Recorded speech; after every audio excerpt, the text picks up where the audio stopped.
the surface, I'm a name on the list. I try to be discreet, but then blow it again. I've lost and found, it's my final mistake. She's loving by proxy, nothing I'll take. 'Cause I've been thrilled to fantasy. Once a million times. Oh, I just died in your arms tonight. It must have been something you said. I just died in your arms tonight. Oh, I just died in your arms tonight. It must have been some kind of kiss. I should have walked away. I should have walked away. I just died in your arms tonight. It must have been something to say. I just died in your arms tonight.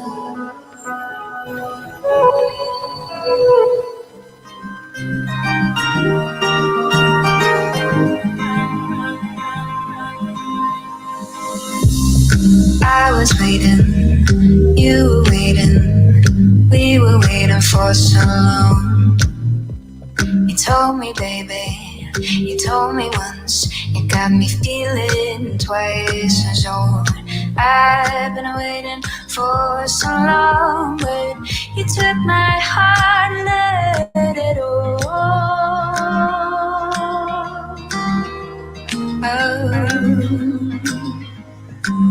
So run, little house, won't you run and stay with me over until I'm watch out to that sun is done. Stay with me tonight and tell me that it's gonna be alright. But run, little house, won't you run?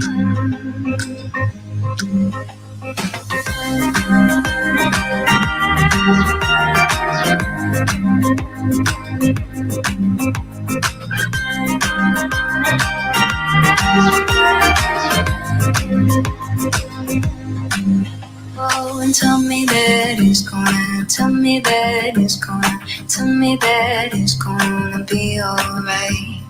Tell me that it's gonna, tell me that it's gonna, tell me that it's gonna be alright.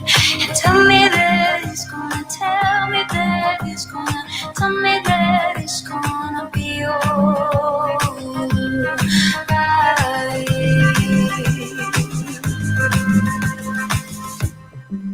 So run, little house, won't you run and stay with me over until I'm watch out to that sun is done. Stay with me tonight and tell me. FamCast Media, bitch. 9, 8. Fellas, 6, 5, 4, 3, 2, 1.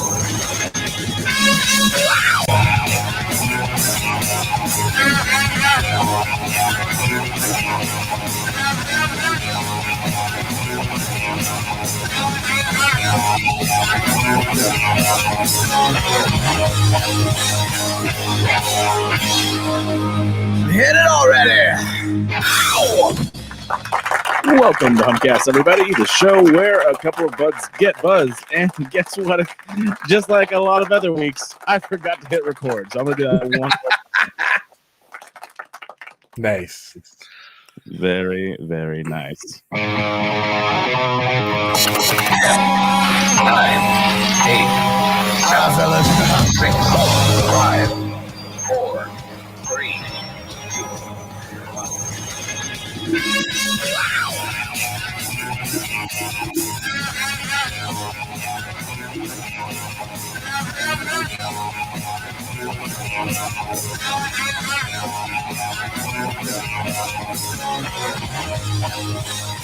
Hit it already. Ow! Welcome to Humpcast, everybody, the show where a couple of buds get buzzed and make absolutely no mistakes. You know what it is? I had an entire thing that I told you. I'm gonna go back to the original real quick. Actually, a couple of buds get buzzed, and because California doesn't know what season it is, we're gonna go ahead and drink something with a little fizz. My name's Garrett Lee. I'm Ryan D. I'm Ricky C. Hey, and I'm actually really fucking hot right now. Are you guys hot? Yeah, it's hot. It's hot over here too, dude. Like today, spring was just like, "Sup, bitches." Yeah. In Southern California, right outside LA. We're just like, I was like, I'm just sweating. I was short sleeve on, and I'm just like, fucking, whew. I have my fan going. I got all the windows and doors open right now too, so I'm gonna get probably bit up by mosquitoes. Nice. Oh, the fucking demons are back too. That's what I call them. Ricky is sitting pretty in a fucking nice, rainy, futuristic Tokyo looking place. Yeah, it's totally where I'm at right now. Yeah, Not in the hot heat of LA. futuristic Tokyo. San Francisco. Yes.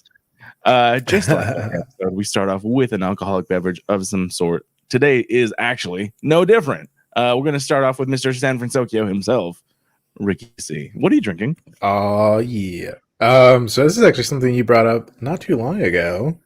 Oh, you going to see crack this. Champagno. Damn, Champango. Yeah, this is absolutely delicious. Super easy drinking from Golden Road. Again, yeah, I don't know exactly what it is, but it's also it's made with mango cart beer. They don't go into it's mango cart beer and inspired by mimosas, whatever that means. Yeah, delicious is what it means. But it's higher alcohol content than their regular mango cart, so it's clearly different. It's not just mango cart. Right. Right, yeah. So it's 6.5. That was actually just my starter drink, so that's done with. But my real drink I got is Day One versus beer. Never. Dang, Day One. This is Day One song collabo with Brewery West, and it's an IPL, which is Indian Pale Lager. Dude, I've been talking about IPLs for years, dog. This is. I can't find one. Oh my Dude, God. it's amazing. You guys, if this want to try, definitely try this one out, especially because it's Day One song. Day One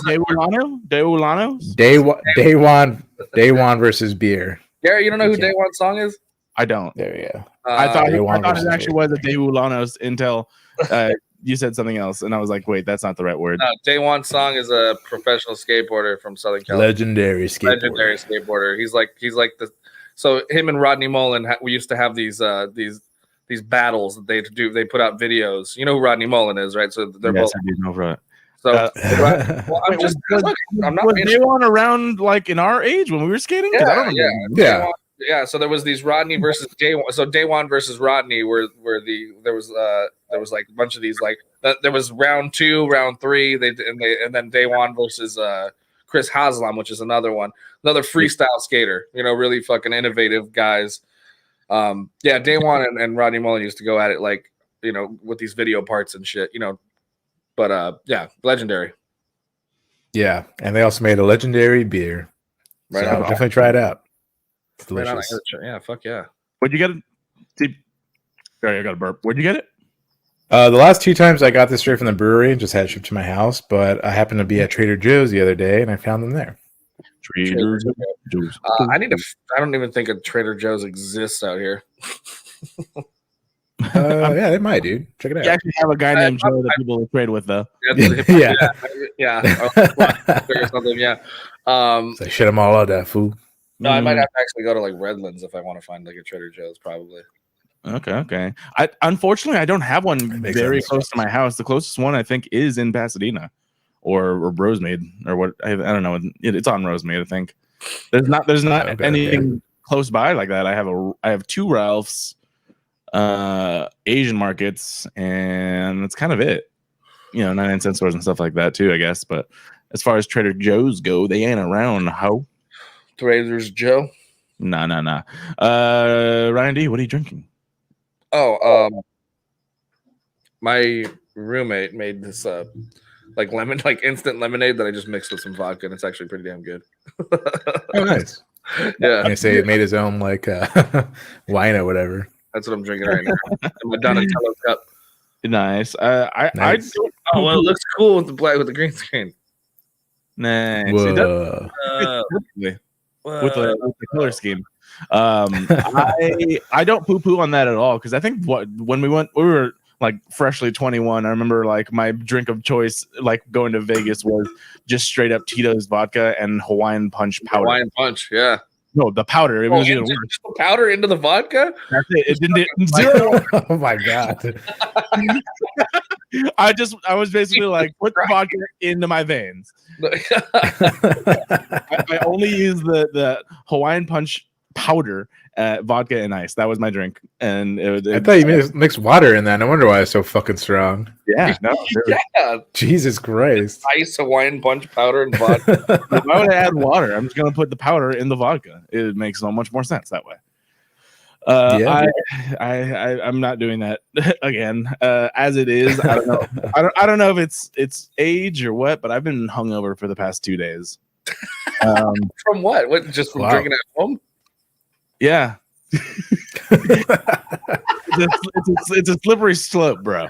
I've been hungover for this entire year, probably. All of last year. Yesterday I felt horrible, but I got some fun that made me feel better. Then today, I didn't feel great, but I didn't feel bad. And then basically like midday, like my stomach started getting kind of bubbly. I'm like, ugh, I don't feel good anymore. So I made myself some gumbo. So I got gumbo in front of me. I'm gonna nom on that when I can. And like any responsible adult, I am currently drinking a giant gin and tonic. Nice. I got Bud Lights on deck too, but gin and tonic does help. The tonic helps, bro. That's what it's there for. That's what. Yeah, exactly. I'm gonna sip on it. I'm not gonna go crazy. This is the only drink. This is the only drink I intend to have. Nice. But apparently, I mean, this is just because it's you guys. I'm gonna tell you what's going on in my life. Apparently, Costco's like recalled one of their gins, and I got a refund for one of the bottles I have. So cool for me on that one. But yeah, wait. So you had to go take it back? No, I got the email today, and so what it was basically was like, there's nothing wrong with it as far as like food safety wise, and they didn't go into specifics. They just said that the flavor profile is different than what it usually is, and if you're not satisfied, you can bring it back for a refund. And I'm like, and they listed the codes of the batches that were affected, and I have one. I haven't even opened it yet, so I'm gonna try it later to do a side-by-side comparison. They let you keep it? Huh? They let you keep it though? They didn't like take it back? No, they emailed you and they said if you are unsatisfied, bring it back and you'll get a refund. But I haven't even opened it yet, so I am gonna open it, try it to see if there actually is a noticeable difference, and then return it after I pour it into a different bottle. That's what I was about to fucking say. I knew you were going to do this. I was like, there's no way you're just taking it back and getting money back. Yeah. Unless it's horrible, which I doubt it's like horrible. But I'm like, I want to try it to see what the actual difference is. I still have this bottle that I'm using right now. It still has gin in it, just a little bit. So that's why I got a secondary backup one, because I don't go to Costco a lot. So I'm like, all right, what am I low on? I'll just keep that like on my rack. Hold it until I'm over, because I don't want to make a separate trip for one bottle of gin. Nice. So I'll just try it and then pour it in a different bottle and return it. So bingo bango. Smart. I got some good news. Yeah. Okay. I just like when Ryan says we got something for that? I don't have a button for Ryan has good It's news. so rare. I don't know. I know. Yeah, I'm like, do I even have a button for Ryan has good news? Yeah. Just play the Avengers name. Ryan has good news. Yeah. I have gotten, I guess, hired to produce this guy's podcast, or multimedia company, basically. Nice. Nice. And so over the weekend, I'm helping him move into the studio space and set up and set up his equipment. And it's a the beginning of a partnership / employmentship, I guess. There you go. Yeah.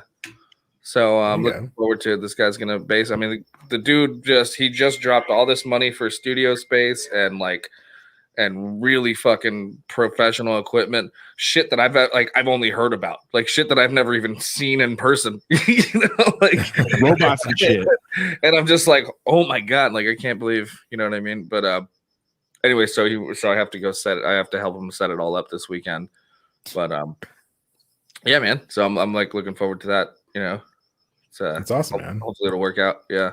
Is this stuff like you're gonna be able to use too when he's not using it? We'll see. You know, I didn't really get there to talk about. I mean, I don't really need to, except for maybe the cameras. But you know, it's like, you know, I like it. I like what we got going on here because it's like, it's just kind of, it's my shit, and I don't want to feel that kind of pressure of like, I don't want to fuck anything up. You know what I mean? Like, unless I'm there with him, like I'd rather, you know what I mean? Like, I don't really want to do that shit anyway. Unless we're like, you know, maybe we'll talk about, you know, I'm sure he would let me use this stuff. But anyway, I mean, the dude he got like a brand new MacBook for me to have to do all my work on.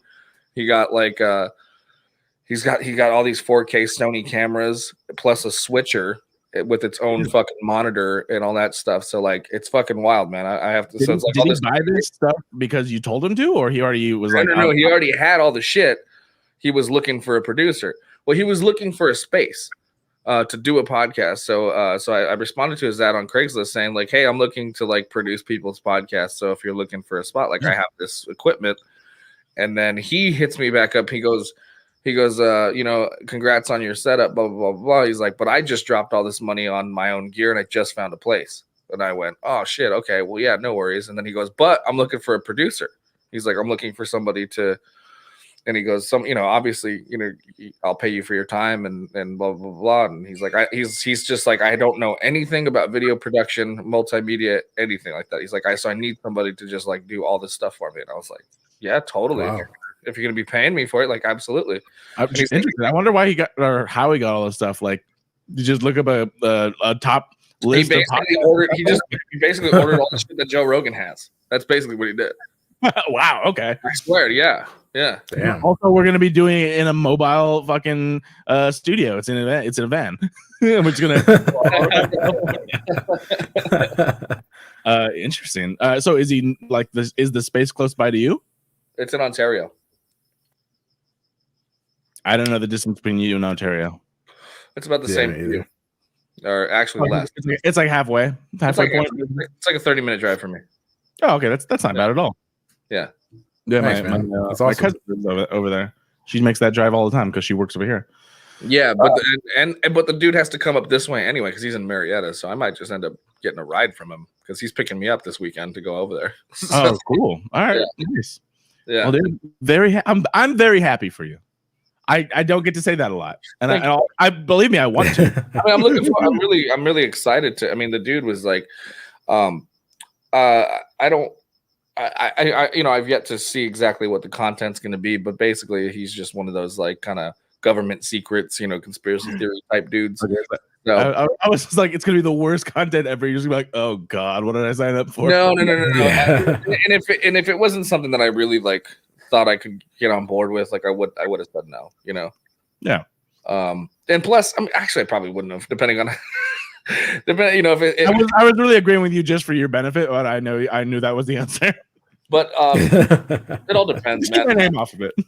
Yeah, that's probably what I would have said. You know, I would have just I would have gone by an alias or something. Mm-hmm. But no, I'm actually Ryan.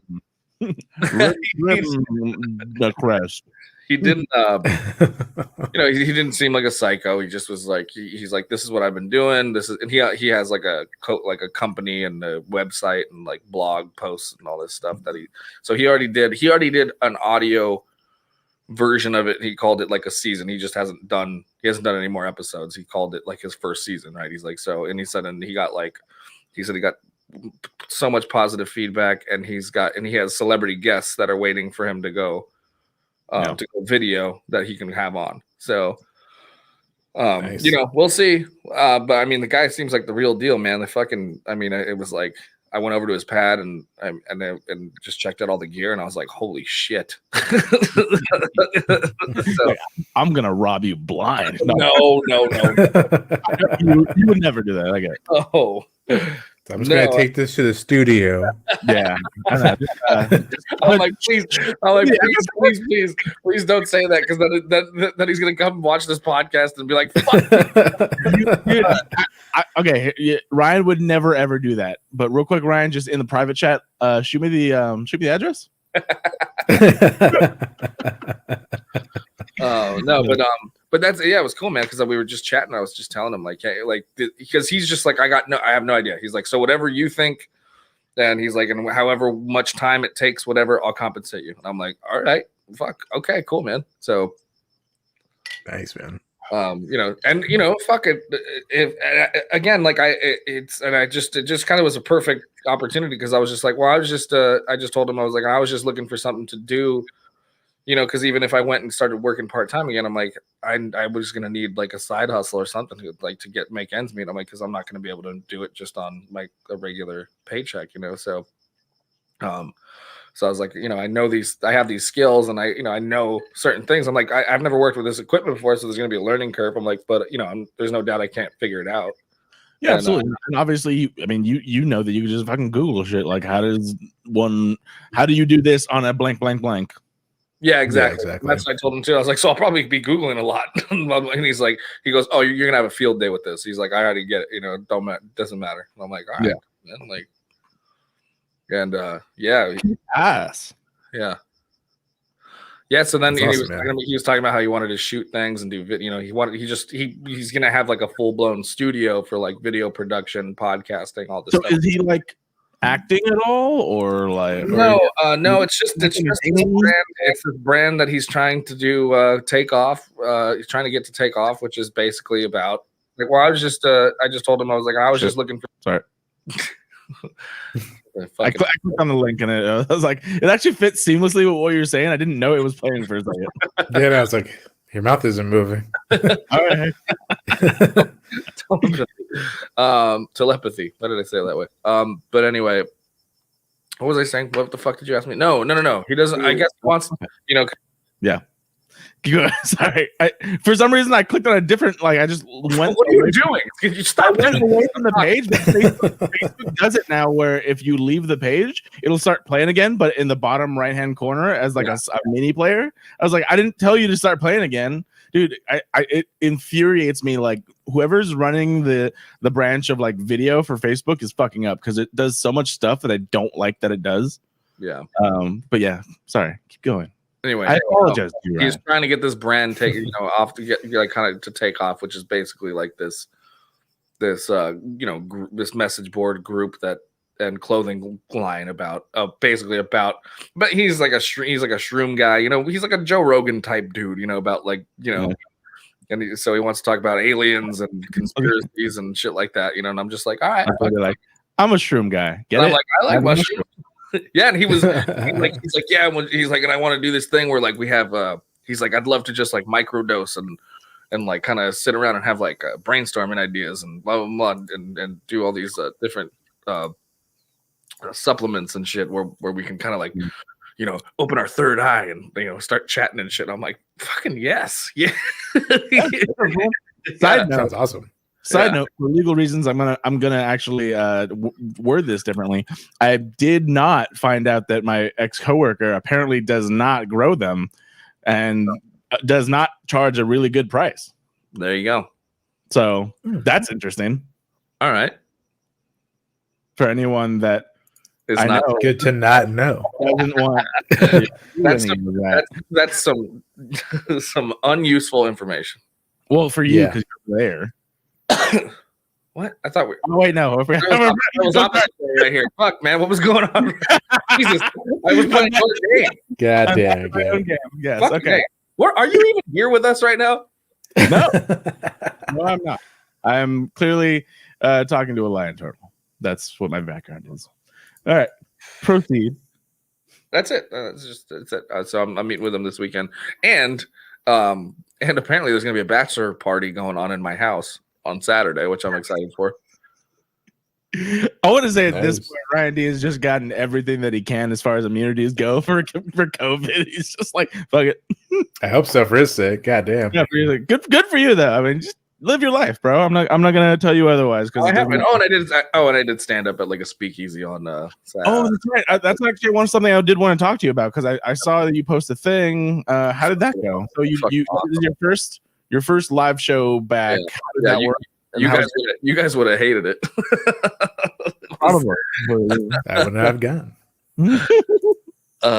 But it was great. It's basically just this. You would have hated it. It was great. Yeah, no, you would have hated it because you would have been terrified of COVID the whole time. But there was just this bar operating like a speakeasy pretty much, and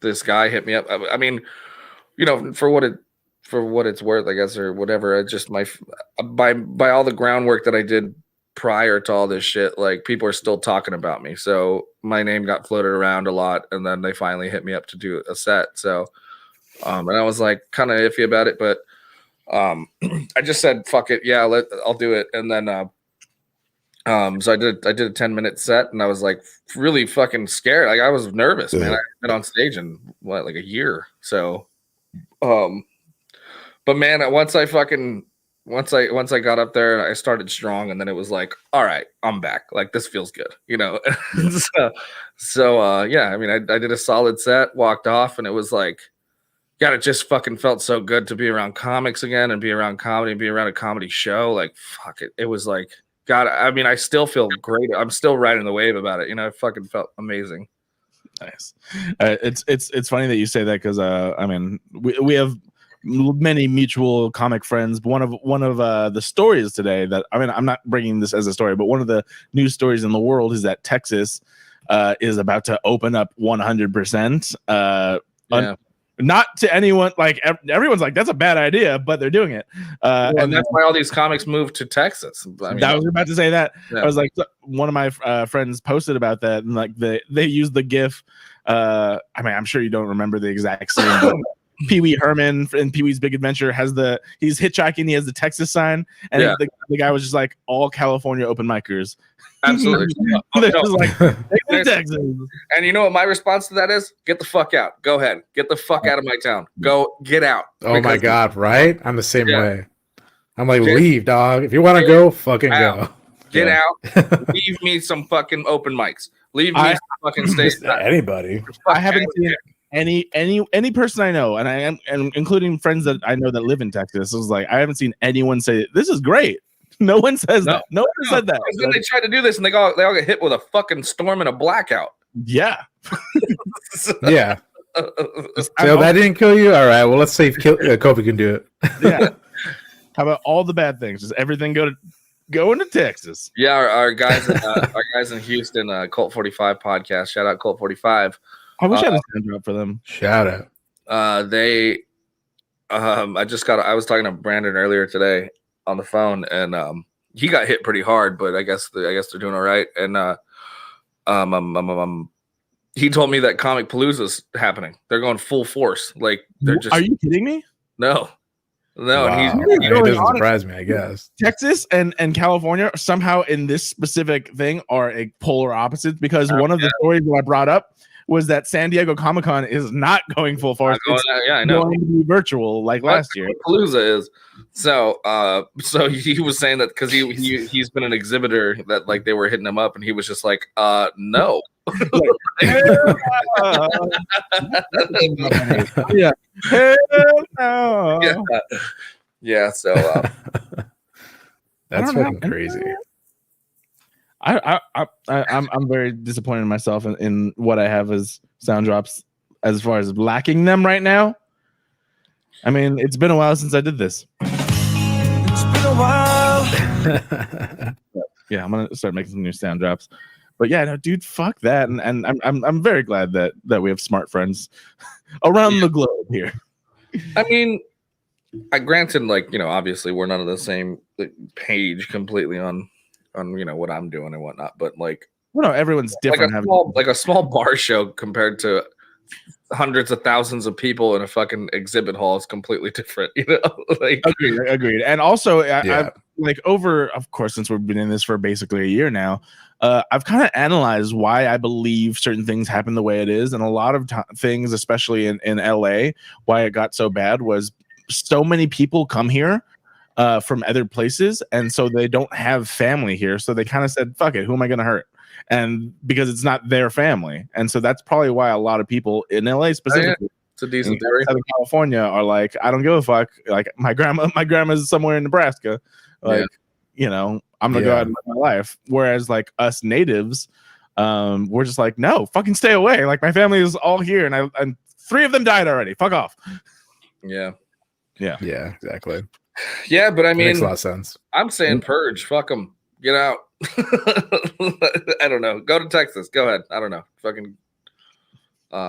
Wait, I wasn't clear on who you meant by that. No, not your family. I'm talking about. I was like, that is incredibly insensitive. No, I'm talking about. Fuck a family. Yeah, I'm gonna go do some comedy. I was like, that is the worst thing you've ever said to me.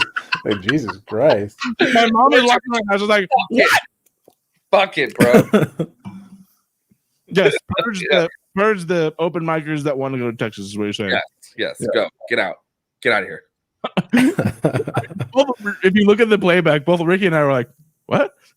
Sorry about that. What's going on? I should have transitioned better until back to what we were talking about. It was a joke, bro. Your feelings got I lost 3 family members. Yeah, purge them. Fuck it. Yeah, purge. Fuck it. I'll kill myself. Oh, Jesus. Okay. Well, yeah. So that's the thing going on right now. Let's jump into some stuff. I couldn't make. Sorry. Go ahead. What were you gonna say?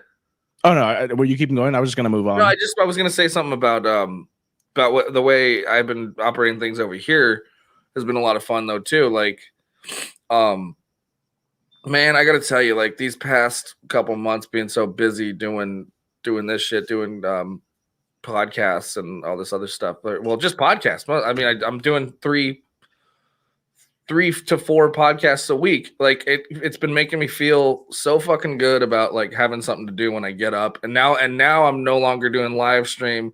I'm just going straight video to edit and then post. So yeah, that's a lost art for a lot of people because of since the pandemic, everyone just like jump on StreamYard, we'll do a live, and there is something for both of them, I think. Yeah, so I like this format because you know when we have people in the chat, we can talk to them. But especially for structured things, like I love watching YouTube videos that have been edited and you know they just get straight to the points. Yeah, those are more for things that like you know we all now watch new rock stars. I fucking love the edits and new rock star stuff videos and stuff. Yeah, like totally. So they're great. I want to start doing more. I want to start doing stuff similar to that as well. But anyway, I've been so busy by doing this shit, and it's just making me like I'm like fucking like I have a purpose again. You know what I mean? Like it's just like goddamn, it's because I mean for a while, man, I just felt I was just so just bummed out, and it felt like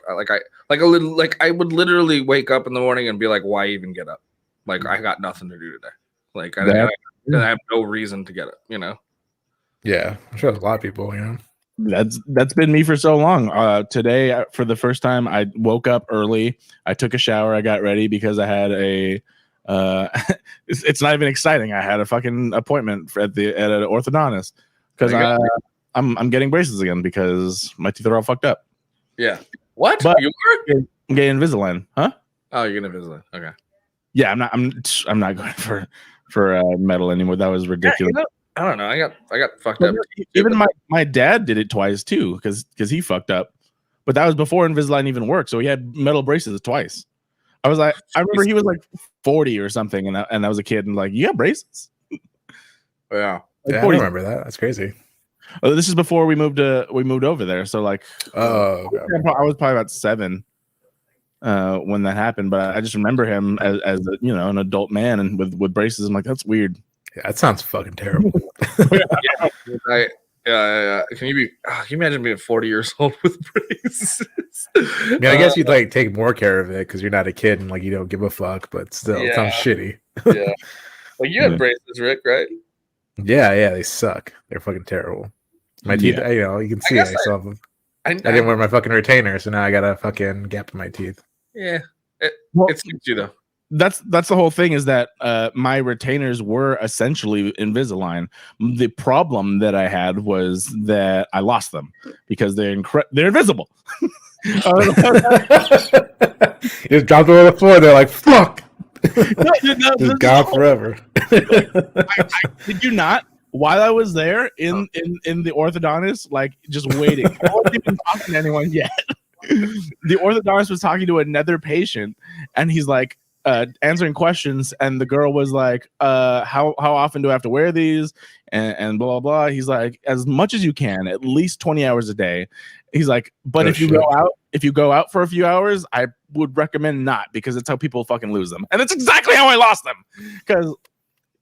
Back in the day, I would go to a restaurant or whatever, take them out, put them like on a napkin or something, and just fucking forget about them because they're invisible. Yeah. So, but now, especially, I mean, I should have done this a long time ago. This would have been amazing if I could have done it like as soon as lockdown started, or once orthodonts were open again, because I'm not going anywhere. It doesn't matter. But either way. I'm as an adult, I would like to think that I'm more responsible. I keep hearing Doug, and I think he's behind me, but he's out here. that would be the most scary, hilarious thing. Is if he came out of your just like he just emerges from the green screen. Yeah.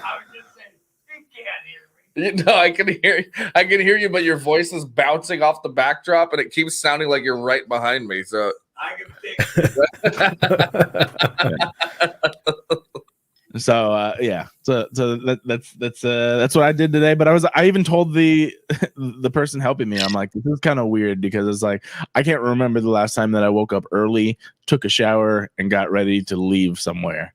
I am incredibly socially awkward right now. See, that was another thing about seriously. I mean, I drove my busted ass car all the way down to Hacienda to do a comedy set, which was like it felt like there's this just that piece of normalcy. Like fuck, man, just like right going out. Getting to a spot, doing a gig, having a beer, and like it just was like, God damn it, man! Like I just missed it so much, and then it just was a huge fucking reminder of like who I am, Yeah, and I think because of a lot of this stuff that's been happening within the last month or two, vaccines and opening things up again, the question's been posted to many people that I've been watching online, where it's like, what are you going to do first? Are you going to be comfortable with this? And one of the people said it really well today. It's like, I think a lot of us are going to have to really come out of our emotional cages that we've built for ourselves and get used to being in a room with fucking 15 people, Yeah.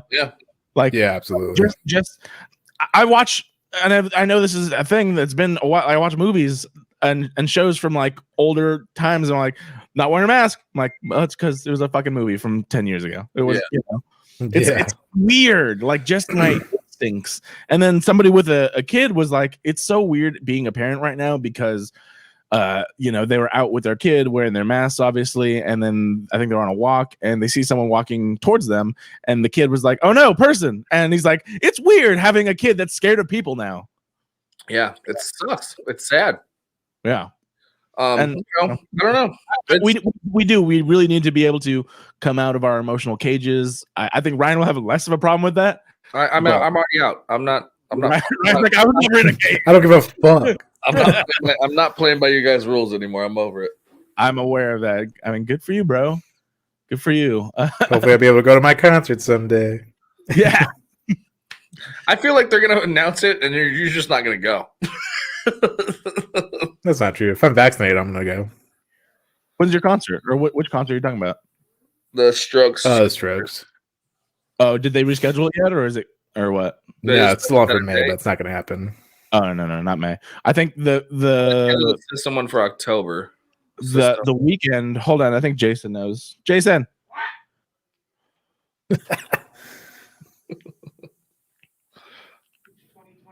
Yeah, so the weekend that we were supposed to go to last year is scheduled for next March in 2022. So that's Okay. That makes sense. A realistic date. I think the earliest you're going to get a large gathering that's approved in something, unless you're in Texas, is late this year. I agree. Smaller gatherings for sure in summer and end of that, I would imagine. I don't know how well it'll happen, but like a concert, the earliest I would imagine would be like November, December, maybe, unless you're in Texas.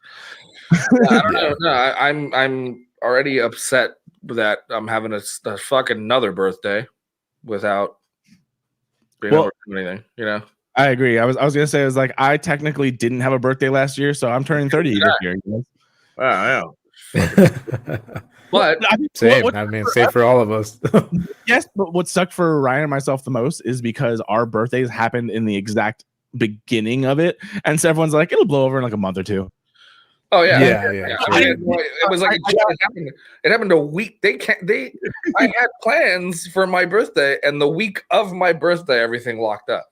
Yeah, I got a birthday, happy birthday, like Facebook Messenger call for my family, and then I would spend it with Jeanette and Jason. I think we had sushi or something. I did an 8-ball blow with 2 dudes in the garage. Huh? Sushi, 8-ball, same thing, you know. Jason did give me a present, obviously, but I was just saying, as far as celebration, he got me the Infinity Gauntlet. I can't see anything. You can't see it. There you go. There you go. Yeah. Thank you, Jason. Sick. That was pretty cool. Yeah. But as far as actually like a party, just stay there. We're good. Huh? I was as far as a party goes, my family was like, "You're good. Just stay there. Just stay at home." Yeah, we'll get together next week, right? Everything will be ready to go. I don't know, man. That's so weird. My brother had a baby shower over the weekend, and I just decided not to go because it was supposed to be like a drive-by baby shower. And and I was I know. And I'm like, I'm not gonna drive 50 miles to just go, hey. So yeah, I don't blame you for that. I mean, plus it's a baby shower. It's not even like a birthday. Well, like if it's Camila, I think you probably would do it. Apparently, my family everybody who got the invite was just said fuck that and all got out of the car and ended up hanging out. So I was a little bummed out about that because I really would have loved to hang out. You know. Yeah. Well, you know, whatever. The daughter of my neighbors, she had like a drive-by birthday, and that was pretty cool. Like seeing all the like a line of cars on my street and stuff. Yeah, the only time I think like the drive-by things are okay if it's for a child's like birthday, but if it's for literally anything else, you can go fuck yourself. Yeah. I was like, I'm good. Yeah. I'm not going. Yeah. Yeah. Plus, I don't know what the fuck. It's like, well, I'll send you some diapers. Like, why am I gonna? Yeah. Whatever. Yeah. I mean, I paid for the keg for Mila's baby shower. I forgot about that. That was like a massive kegger party. You guys were there, right? Yeah. You're a galactic kegger. Probably. You guys were there. The one at my mom's old place in Temple City. Yes. Right there in El Monte. I have such a bad memory that I know. Maybe I was there. I believe that my brain is deteriorating. I just, it's horrible. Can't even say it right. That's how bad it is. My brain is deteriorating. Every Tuesday is the only time I actually speak. The conversations I have are either in my head or to my cat. Sometimes it's Jason. Should go outside. I should definitely go outside. Yeah, it'd be great. Who knows? Maybe in like a month or two, I'll be vaccinated and I'll be like, "Hello, world." Yeah, you guys are all fucking. You guys are all like Nick Swardson and bench warmers right now. Yeah, I'll be chill as long as I'm vaccinated. Yeah, dude. Fuck it. I know. I put in a thing to get the vaccine to like. I don't know. There was like a website you can go into and like kind of put what field of work you're in, and they put you on a list. Yeah, because right now there are. I mean, if you do work in like food service and whatnot, I wasn't sure if now that everything opens up, if you were going. That's what I put that restaurant or not. I could, but I'm not going to. No. But yeah, If you did, you might be able to get the vaccine. exactly. Just go work for a week, dog. Get a paycheck. Or in all honesty, you could disputed. But how am I going to prove that? Like they can't ask me for proof of fucking working there. I could show them a pay stub from earlier and just be like, there's plenty of ways. I put that I still work in service. That's what I put. So that way they. Wait, are they giving you an appointment then? Or? I haven't gotten one yet, but I they should be giving you one then, because I mean I think they're vaccinating everybody who's in food service. I know. Javi got an appointment. Nice. Yeah, I'm very happy for anyone that is able to and does get vaccinated. I feel like I'm immune, but I'm not certain. So I wouldn't. You should definitely get it. I did want to bring up my post that I posted on Facebook earlier and on Twitter, and it was just something that popped into my head. But it was I was just talking about this earlier because I was talking. Anyway, go ahead. For the audience, the thought popped in my head like a couple of days ago. I was like, this is so weird because I've seen so many mixed things on social media about people who it's like, oh, you don't know what the fuck's in the vaccine. You can get weird side effects. And I was like, why are the same people that say that they aren't afraid of the effects of COVID the exact same people that are afraid of the side effects of a vaccine? So I'm like, you don't make any sense to me at all. Like these are the people that I see out all the time. Also, I'm gonna put this shit in my body. Similar thinking that we're living in an era where hippies and Republicans are on the same page, thinking that like the government is trying to kill us and that the vaccines are terrible. You know what I mean? It's a weird fucking world we're living in right now. It's like, guys, like didn't we just prove that we're gonna kill ourselves? Like no matter what, like obviously. Oh yeah, we don't need the government intervening in anything. We'll kill ourselves. Apocalypse would be so fucked by all the people that are like, zombies aren't real, and then they're like, oh, I'm gonna hide this zombie fucking bite. Yeah, it doesn't matter. Yeah, it's not gonna affect me. I'm not gonna turn into a zombie. Somebody that we might get some of those. Maybe being a zombie's not that bad, you guys. It's like the flu. It's like a 99% survival rate, guys. Yeah, bro. You can totally. I'll go get here. Somebody bite me, please. Bite me. I don't know, man. It's I don't know. My whole philosophy right now is just like I'm just over it. That's all. Oh yeah. I would like to also publicly announce that I am also over it. Yeah. Yes, I am also over it. So, we're on the same page. I'm over it. Yeah, I'm over it. I'm over it. I'm gonna live the way I want, and I'm gonna do what I can. But that's it. If everyone got vaccinated, we can all do that. So I'd be very happy to promote that. Well, I'm getting vaccinated, but no, yeah, I'm not just talking to you. I'm talking just. Yeah. I don't know if you know this. We have a podcast with Naughty, and sometimes. What? Yeah, we're being recorded right now, and we're also streaming live. Yeah, don't say anything racist or misogynist, Ryan. Definitely. It's too late. It's ruined right now.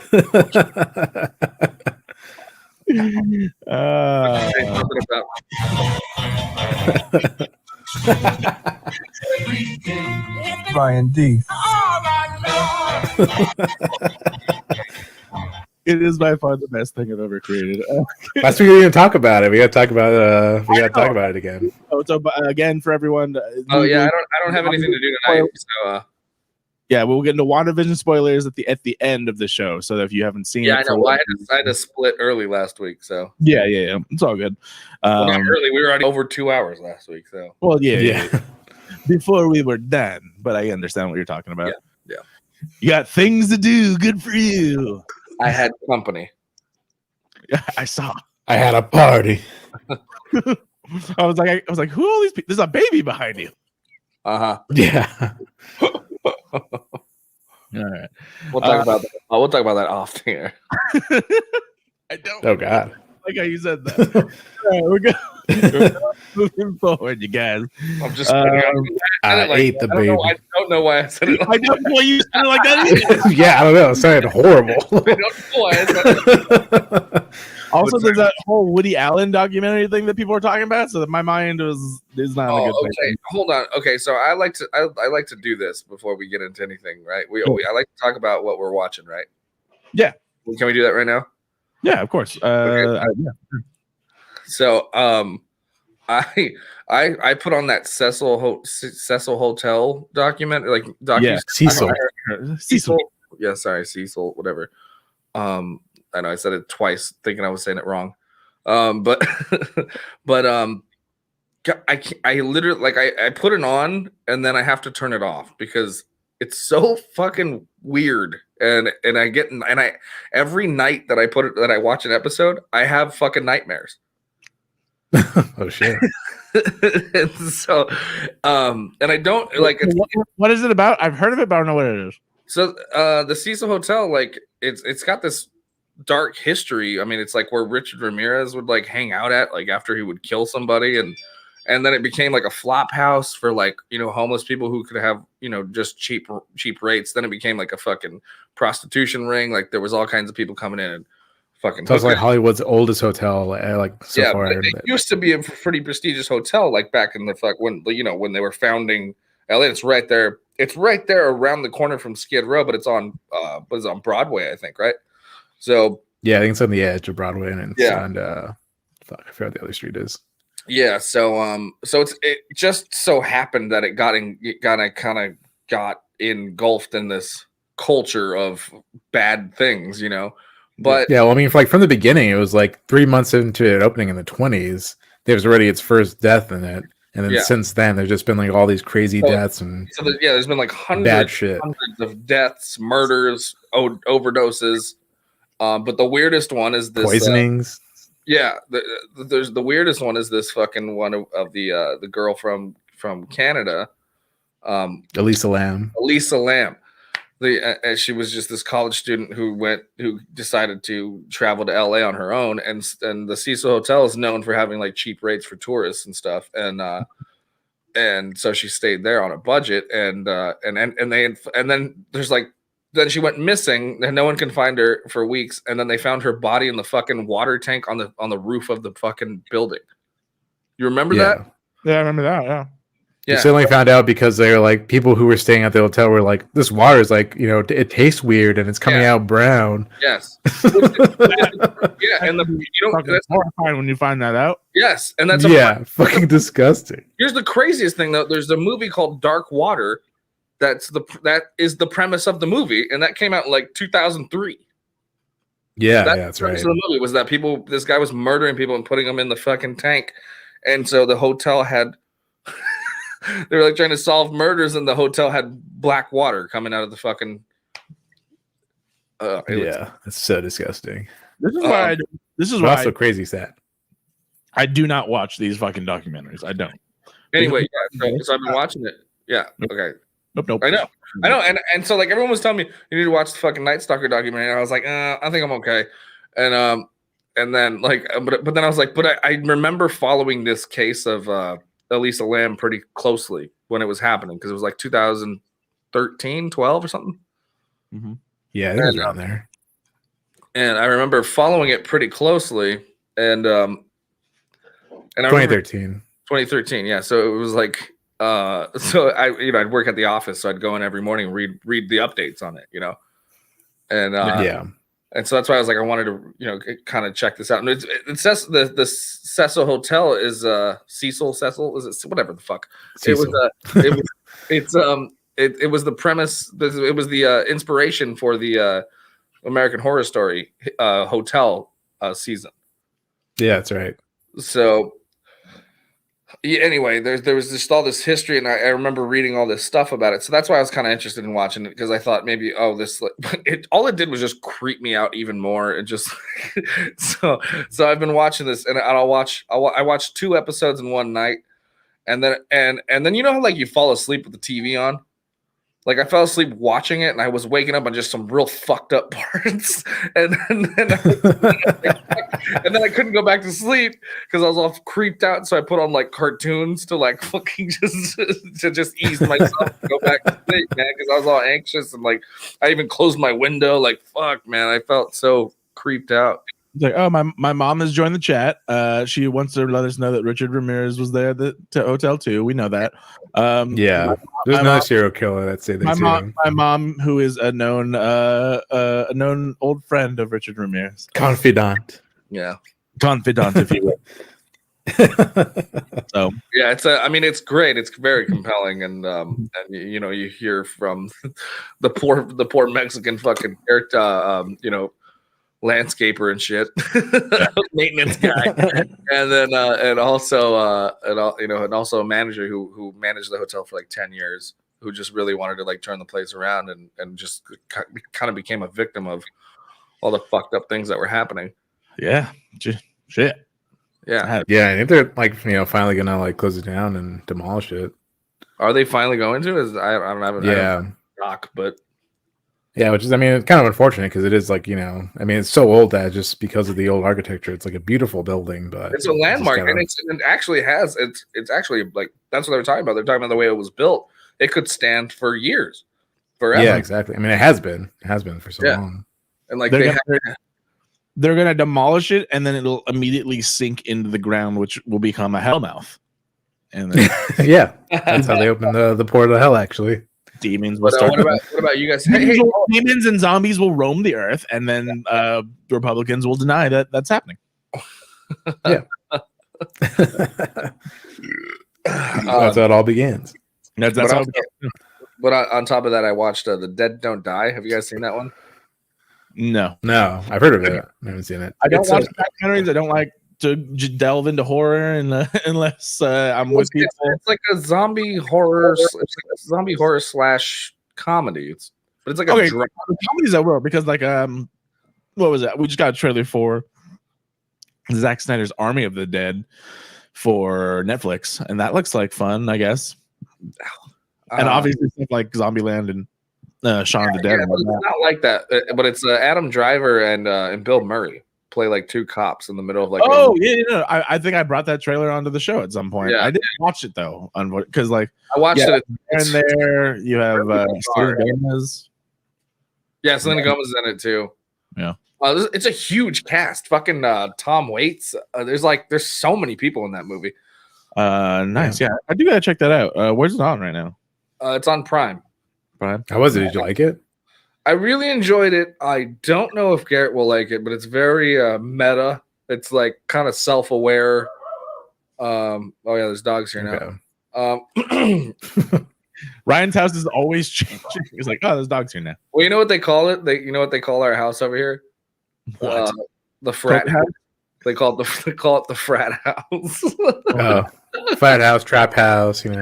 Yeah, they call it the frat house because I don't know, people are like, literally people wanted to come over on Friday. Like I was getting people hitting me up like, hey, what are you doing? We want to come down and hang out. And I'm like, not tonight. Not like people know they can come here and get fucked up and crash. It's like Ryan's 21-year-old dream right now is going on. I mean, that's why but it catches up to me. So then Friday night, I'm like, I ain't going. I am not going anywhere. And no one's coming over. I'm just staying in bed all day. I feel you. Like I said, I've been hungover for the past 2 days. Just this to ease my stomach, and then hopefully I'll be good tomorrow. Well, you know me. I've made a few friends over here too. So like, it's we sometimes we'll have like a bonfire and we'll just be outside drinking all night and shit. But anyway, cool. Yeah, you should guys check it out. The Dead Don't Die, and apparently it's a remake. I think. Is it? Yeah. There's like a 1950s movie called The Dead Don't Die. Mm-hmm. Okay. Well, yeah. I'll probably check that out because I remember seeing the trailer and thinking that was pretty cool. I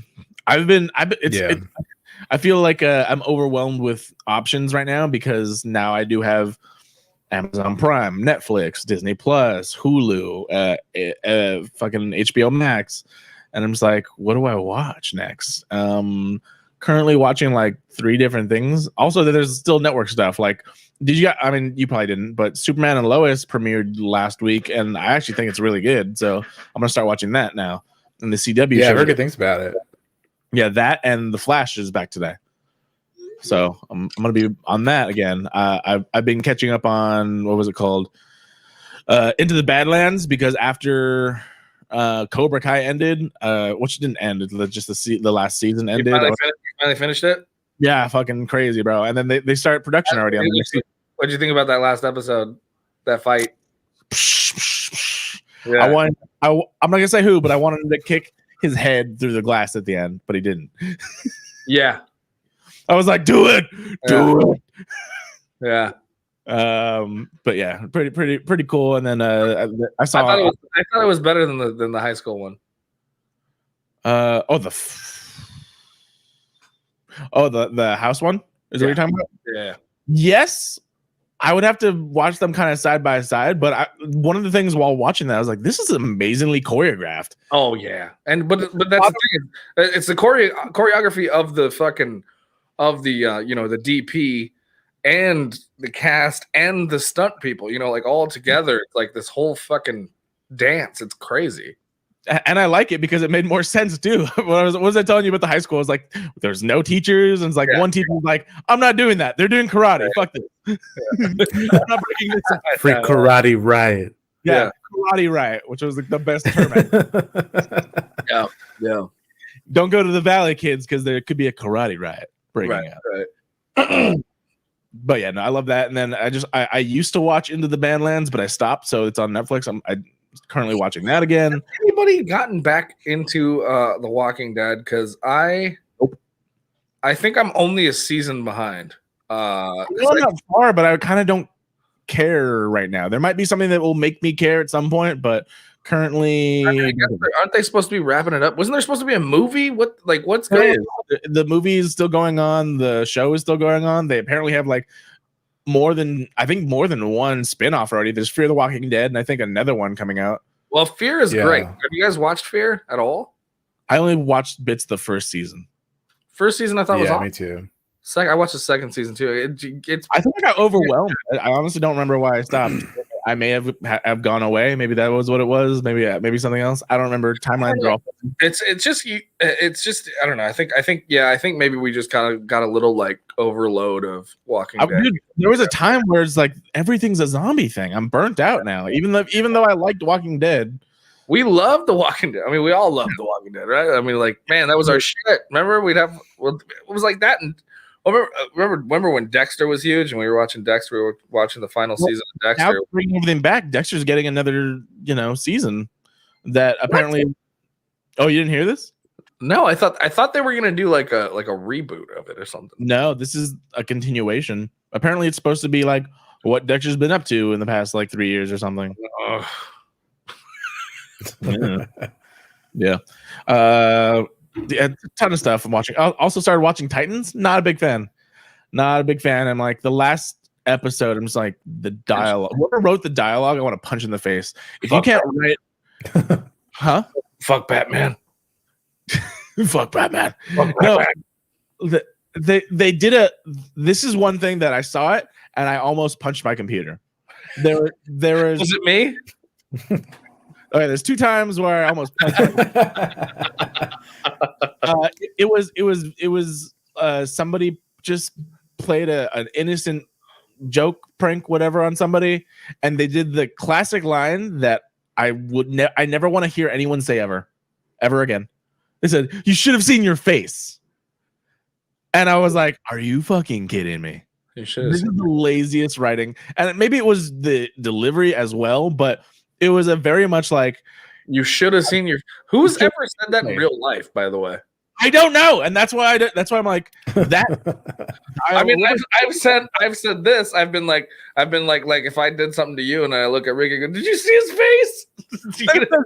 But that's an actual like prank type of thing. But this is literally like a just kidding type of moment. Like it was like, no, I'm just fucking with you. That would have been realistic, but it was like. No, I'm just fucking with you. You should have seen your face. And he did this, the over dramatic, like pointing at his own face. Oh, wow. You should have seen your face. I was like, are you fucking kidding me? Oy. So my biggest things, and I'll say this until I die, it's bad dialogue and not putting the right rules into your show. Like if you set up a rule where, you know, like I use this example a lot. You set up the rule that guns don't exist. That's fine. I'll accept it. You set up the rule that cell phones don't exist. That's fine. I'll accept it. I don't like it, but I'll accept it. You set up the rule that, you know, just say something that is like, in this world, this doesn't work. And then stick to it. That's all. I don't care. Set up the world that the rule that, oh, in this world, everyone gets to fly for some reason. Sure. I don't care why. Like, you don't have to explain it. Just tell me that that's a thing and I'll be fine. But I don't like non-logical shit that doesn't make sense. Like, you're just like, we're not going to tell you why or that it's a thing. It happened because. Yeah, that's why I don't think you're going to like that movie, The Dead Don't Die. Because things just happen and you don't know why? Sort of. Like if you watch a zombie, I'll put it in a zombie movie. If you watch a zombie movie and all of a sudden one of the zombies like flies away and nobody even mentions it, and we're like, what? Or some guy backs into a wall and all of a sudden it just says like zombie cure. Like, what? No. It's kind of like that. It's kind of like it's like I said, it's very breaks the third wall. So fourth wall. Sorry, that's fine. Breaking the fourth wall and meta-ness should be fine.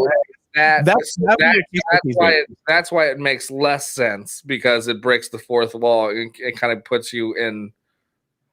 It lets you.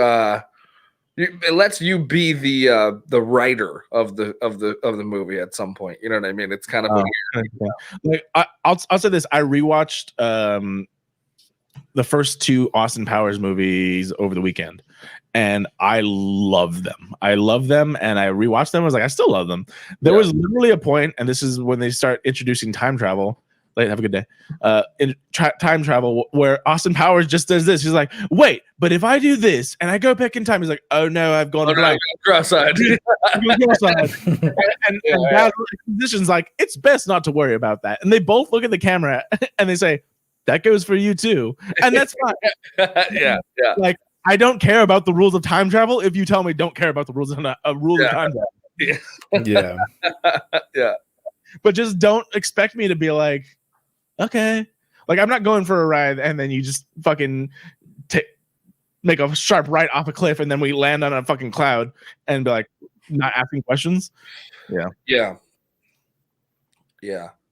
That's my major thing with these things. If you're gonna stick to a thing, stick to it. And also, don't be lazy with your fucking dialogue, you fucking fuckface writers that I could be better than you. Dude, Beverly Hills Ninja is on Netflix now. Mm-hmm. I watched it the other day. I was like, that was it? That was it? No, I was just so happy. I just had I made myself a bowl of popcorn and I just sat down and like watched Beverly Hills Ninja. I know where you're going with that, but yeah, I fucking love that movie. I know. It's so much good. I was just happy. I was like so happy to watch that movie. And I just laughed my ass off remembering how much I love that movie. You know? Same with Austin Powers. Truly, I was like, I'm laughing out loud again at the shit that I haven't seen in forever. But I love it. I grew up with it, and it's awesome. So stupid, but it's so fun. Yeah.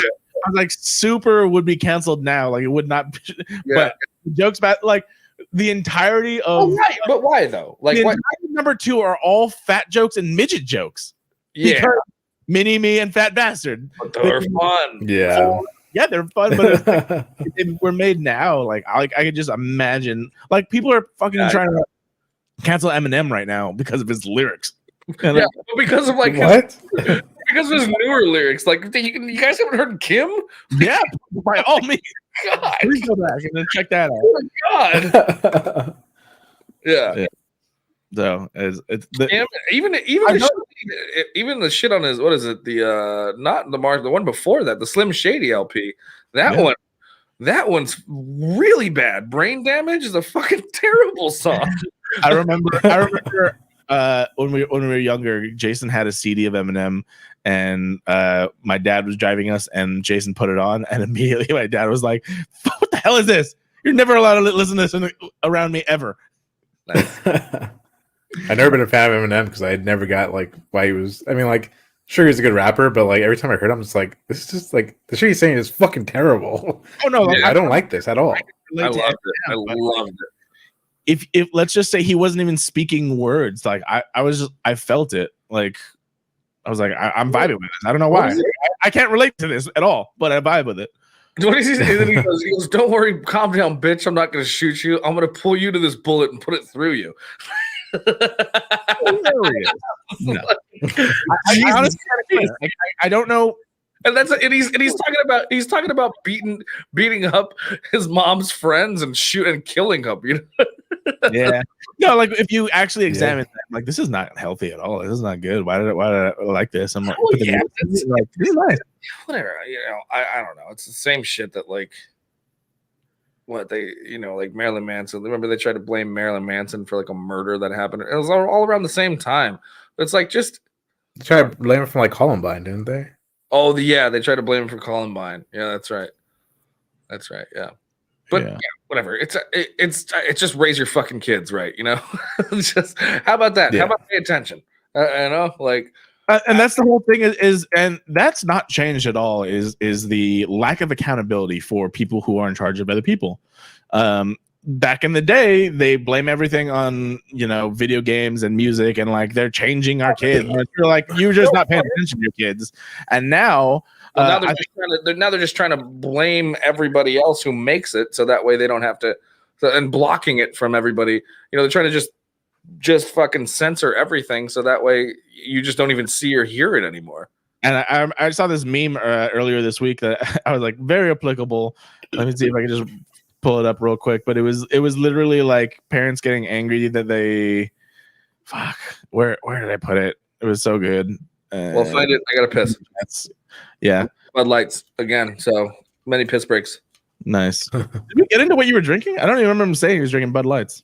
Yeah, I had a vodka lemonade, but I also had that's right. But then you switch back to Bud Light and stuff like that. Yada yada. I'll get back to that once I find it. But either way, Ricky, anything new before we get into stories? Nope. Okay. Sounds good. Here it is. I'll say it again for when Ryan comes back, but it's like 2020 parents. We have to open up schools. What are we supposed to do? Just leave our children alone at home for hours? And then it was like parents of the 80s and 90s. Yeah, I posted that.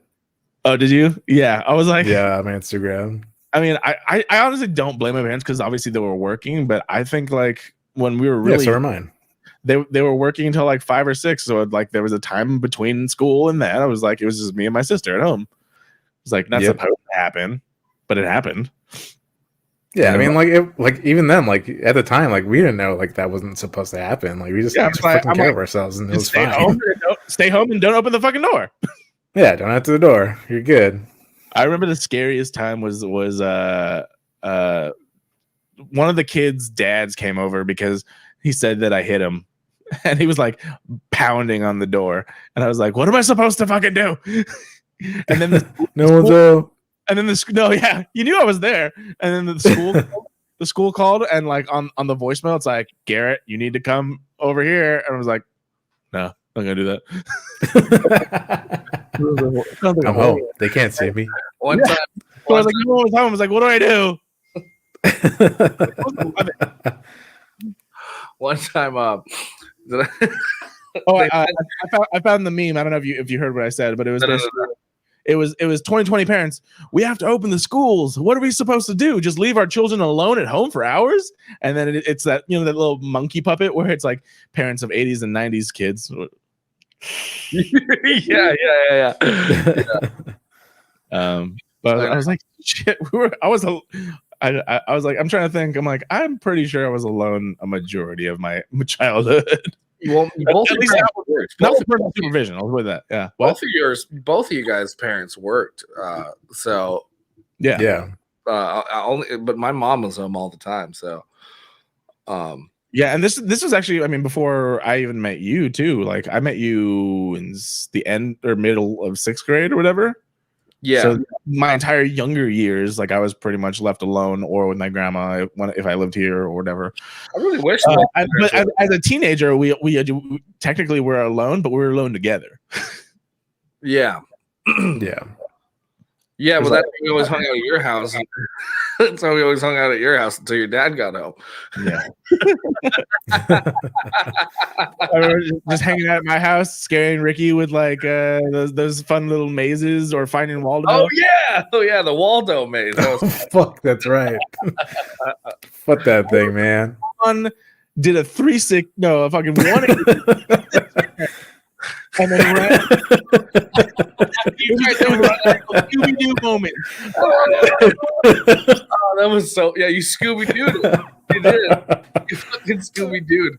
Yeah, I'm pretty sure I like just backflip down in the chair. But you did it in one motion. You kind of like three. Yeah, you did. But you still fell. Yeah. Yep. That was fucking terrible. Those were the days, man. Yeah, exactly. But going back to it, just in a nutshell, accountability is something that I think society severely lacks.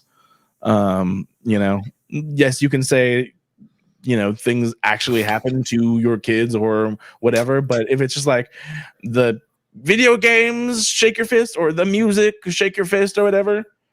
I mean, yeah, anything but me. Yeah, anything but you. Right? And it's not like if you have that much time to complain and like rally against something, like you have enough time to talk to your kid. You have enough time to talk to your fucking kid. Yeah. Yep. Yeah. But then I have to talk to my kids, and they're assholes. That's been a thing going on for shit well beyond our generation. No, that's what I'm saying. Yeah, for sure. It's just now with the invention of the internet, everyone's voice is just turned to 11 because it's like everyone flocks. That's why we were saying, like I've said, I think we've said this so many times on the show where it's like the reason that we're in such a pickle right now is with the invention of the internet.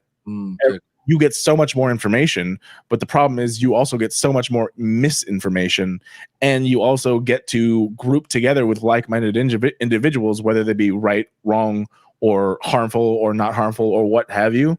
That's why you have people that find groups of people that just think like them, and it reinforces that actual mentality as opposed to be like, society, like, hey, that's maybe a bit skewed. Let me try and understand why you think that way, and let me help you see if a different side if you're open to that.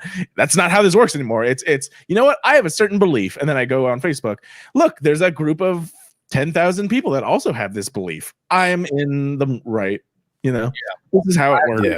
I actually had a really good highlight of Hit the Mics. If you guys want to check it out, it's on YouTube, on my YouTube page, and or you can just subscribe on Hit the Mics. But no, we talked about all this shit specifically around the Gina Carano being fired thing. Oh, I think your cancel culture highlight. Yeah, I think I saw you post something about that. I don't like the term cancel culture because I think everything needs to be a case by case basis. And there are absolutely, like we're saying right now, things where I'm like, really, this is what you're spending your time on? Yes, but the thing was, it was just kind of I liked that conversation. That's why I took a snippet of it, because the whole thing just kind of covered all bases. Yeah. What's up, dude? It just kind of covered all of it. It was Gina Carano and cancel culture was like the conversation, Yeah. I was just kind of playing the devil's advocate. I don't want to get into it now because I've already done it twice on 2 different other podcasts, but like it's just but we're the better one. I think you're. But anyway, yeah, I mean, because it's a whole discussion. But just watch those 2 that clip or whatever. I don't think that it's a big discussion amongst us because I think we have fairly similar ideas. I mean, it's. Well, I think you guys actually. I think you guys would disagree with me on it, but I guess not really disagree. I just think Can you do it in a nutshell? In a nutshell, my opinion was. Hang on, say that thought. I'm gonna go have another drink. Okay. Well, before Ryan gets into that, I think I'll just say really quickly. I think everything's a case by case basis, And it goes back to the stem of what I was saying was accountability is something that doesn't happen, where people just double and triple down on things, assuming that what they are doing has no consequence whatsoever. And if someone's saying, hey, you know, can you be accountable? The answer across the board for a lot of people is no, I will not. Yeah. And so when it all goes down to accountability, I am very for the idea of like, hey, I realized I did a thing, or I realized I said a thing, and yeah, I don't think that was a good idea, but I did it, so I'm going to own up to it. But that's not what I feel anymore. That's not. I don't want to have that be a part of me, but I will admit to that. That is something that I have almost never heard from somebody in the limelight. Sure. So that's my point in a nutshell. Yeah. You know, specifics. Everything's a case by case basis as far as specifics, but boy, fucking just if you could just say, hey, or even if you truly, and this is fine. This is also fine in the sense that you are digging yourself in more. If you don't believe you're wrong, if you don't believe at all, then you deserve what you're digging. Sure, you deserve the hole you're digging. I think she took what her thing was with, you know, with I don't know. Okay, so anyway, let me just say this. This was my point. But before I get into my point, I want to preface this by saying I do not agree with anything she's saying, obviously, and I'm still kind of on the fence about it. And I'm only saying this as a fan of the show and not really as a fan of hers or as a fan of and what of the Mandalorian. Yes. The show. Yeah. And also as an advocate of freedom of speech. So point is, I've heard every other point, right? And I agree with everybody, but this is just my opinion. I did not think she needed to be fired. That's just my opinion, and everyone can, you know, whatever. If you want to argue with me, we can argue. But but this is just me, and every point makes sense about the way the forum that she was on and the way she was talking and how many warnings she's gotten or whatever. I understand. Like I definitely get that aspect of it. However, if that is true to her, she has every right to say so. And I don't think that necessarily should take away your ability to work on a show. Well, you know, entertainment's different. I'm just saying, I'm speaking specifically as like somebody working as in a job, just in general. You know what I mean? And I understand that even if, let's say I was on a job and I had a public fucking forum and I was saying some shit that a lot of people didn't agree with, I could sue that company for firing me over my political opinion.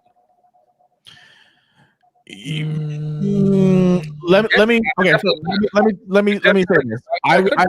I agree with you. I just want to emphasize certain things that don't you fucking at me. See, because I understand. I'm telling you, I get all points. I'm understanding every fucking aspect of this. I've already discussed this with so many people. I get that. I'm just stating my opinion. That's all. I'm not trying to change your mind at all. I told you I agree with you. Yeah. What I want to emphasize about what you're saying to, you know, brighten my own opinion is that no, she did not need to be fired. However, like any job, especially one in entertainment, this was not a manager being like, you fucked up and you gotta go. This is a company who is making a decision based off of what you represent, and you represent part of their image. And from what I heard, and I don't know if this is 100% true, she was asked to be like, hey, can you just not? Understood. Yeah. And she said, no, I'm going to double down, triple down. And basically that's like that's flipping your manager in the face to just put it in a relationship with any sort of regular work. It's like, hey, can you, when you're on the floor, we're trying to present a certain image and you're doing something that is not working with it. Can you not? And they said, fuck you, I'm going to do what I want. And she has every right to, which is why I'm saying there's no problem with freedom of speech. And the company has every right to fire. Yes, but there is an issue with people not understanding the difference between taking away your speech and consequences of your speech. Sure. No, I her doubling down on what she's saying, which she has every right to, me rephrase. They want to distance themselves from her, and that's entirely their prerogative. I know. I've heard all of this shit. That's let me rephrase what I'm saying. I didn't want her to be fired because I really enjoyed her on the show. Okay, that's perfectly fine too. That's being able to separate the artist from the art, and there's a ton of people like that. Like they're like, I fucking love House of Cards, but now I can't see it the same because of Kevin Spacey. I'm like, understandable. But I also enjoy, like, up until the last year, I loved Gina Carano and everything she did. I didn't think she was a good actress, but I liked seeing her. She was an entertainer, and I had no problem with her on the show. Yep. It's not my decision whether she comes or she stays or goes, but I'm not gonna sit back and be like, oh, she was good on the show, just let her be. And again, I don't know too much. I don't know exactly what was going on.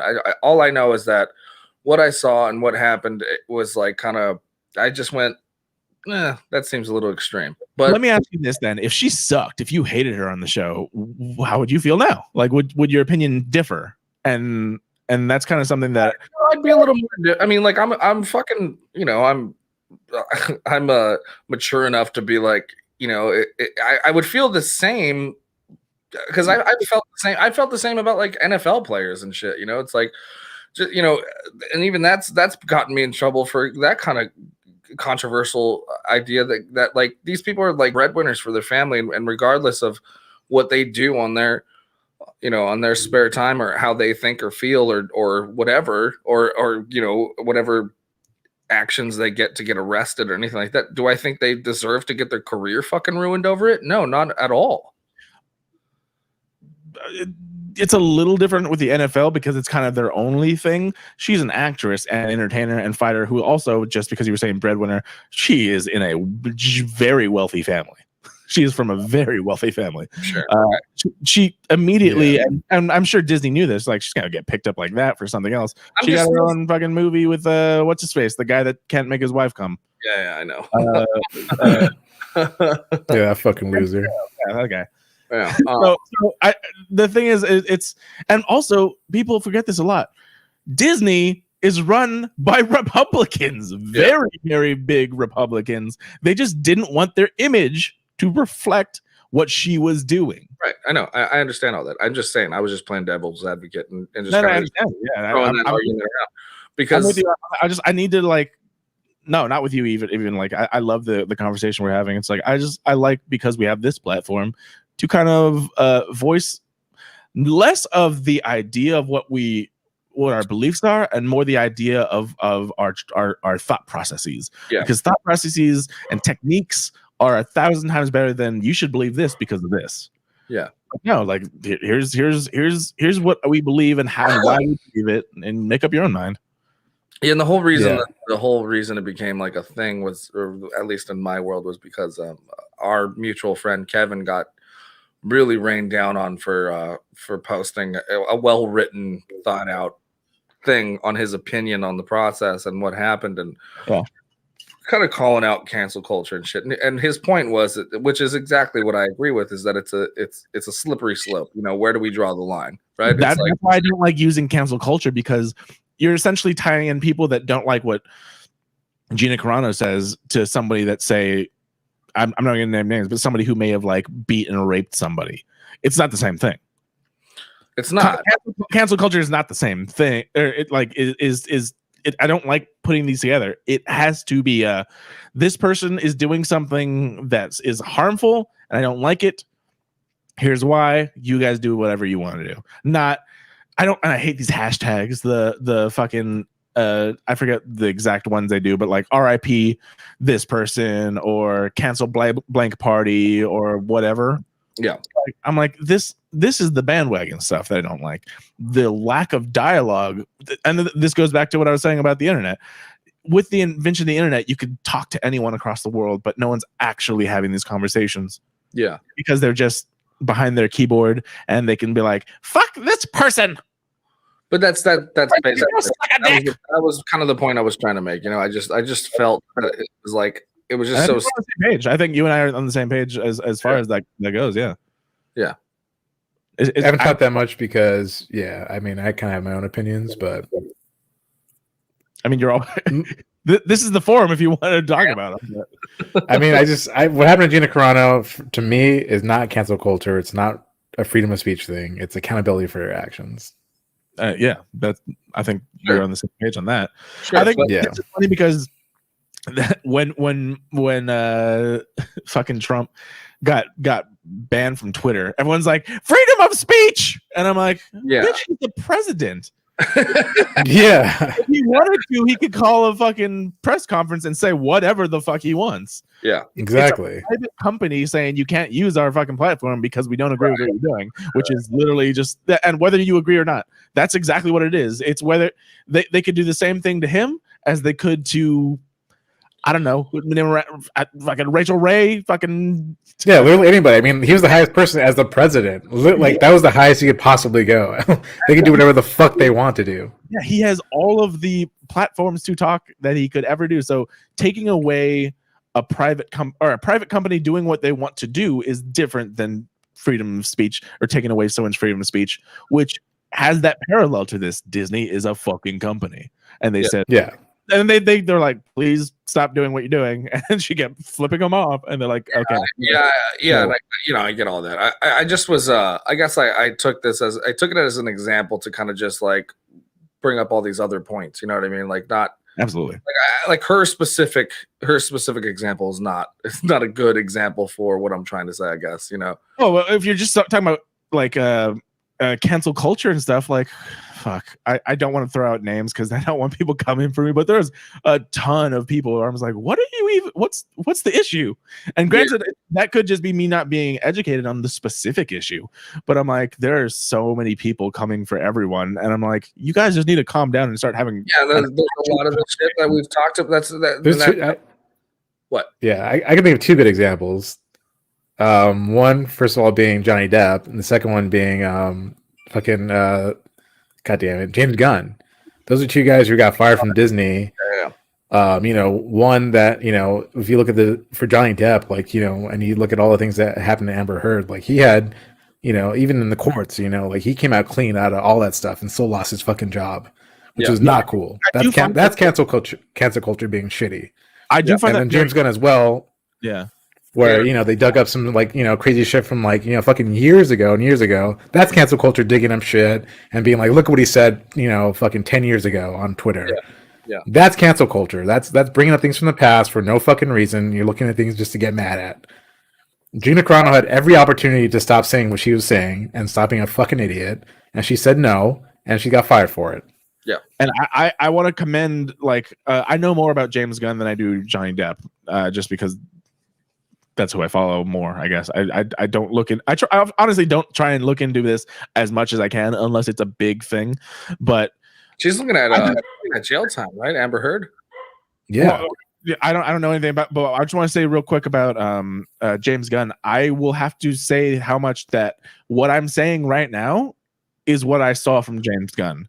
He took full responsibility. He says, "Yeah, I said this. It's not a good thing that I should have said. Here's why I said it. I don't believe this to be a thing, and I don't want this to be, my legacy." And he said, I own up to it. He didn't delete anything. He just fucking went out there and he's like, yeah, I said that. That's bad. I'm sorry. Yeah, and also I'm a different person from then, from that person who I was years ago. It is exactly how you handle it, Yeah. And then yes, he got fired, but then in the move that I think none of us saw, he was hired again. Yeah, he was rehired. I have never seen a large company do anything like that. So Disney to actually go forward, it was Disney, and fire him and then say, you know what? Well, because what happened was, pun intended, we kind of jumped the gun. And I was like, that has never happened. Well, I don't follow it enough. In that particular situation, it flipped over. It flipped on Disney. Because he came out with that apology, and a lot of people really fell to his aid, and then that's why you do it. What I said, because that's how you do it. Granted, it's going back to the thing. It's not like he beat somebody bloody and then said sorry. It was bad words. We all But my point, but also you a lot of people don't have either an opportunity or platform, or even depending on what you're being accused of enough clout to actually get to get that much of a response. You know what I mean? Like some people might already be done with you. I mean, the world might be completely done with you already. Mm-hmm. And then if you respond that way, or if you take too long to respond, then you're still already fucked. You know, that I think just the timing of it, and it just was a perfect storm for it to flip to his aid. You know. Yeah. But I think we've said all that we need to say on this. I don't like cancel culture as a term. That's not what happened to Gina Carano. That's not what happened, in my opinion. Yeah, I told you, I was having a discussion, and I thought I wanted to bring up these points, which is exactly what we should be having. Yes, but I understand that her situation is completely different than the point I was trying to make. You know. Yeah, I was like, how do we get here? I'm like, oh yeah, Eminem. I'm like, okay. Everyone just take a fucking breath and don't listen to his music. I mean, after having the first discussion about it, I realized, Twitter's a private company. She shouldn't have been, throwing around things that, she, Disney and whatever, so yeah, your actions have. I'm pretty sure she's still on Twitter. However, I do respect her sticking to her guns, and if that's her that's her reality, then so be it. Yeah, if that's how you feel, it's how you feel. Sure, I have no problem with that. Yeah, I mean, she's not. I don't know. As far as I know, she's not whining about it. It's like,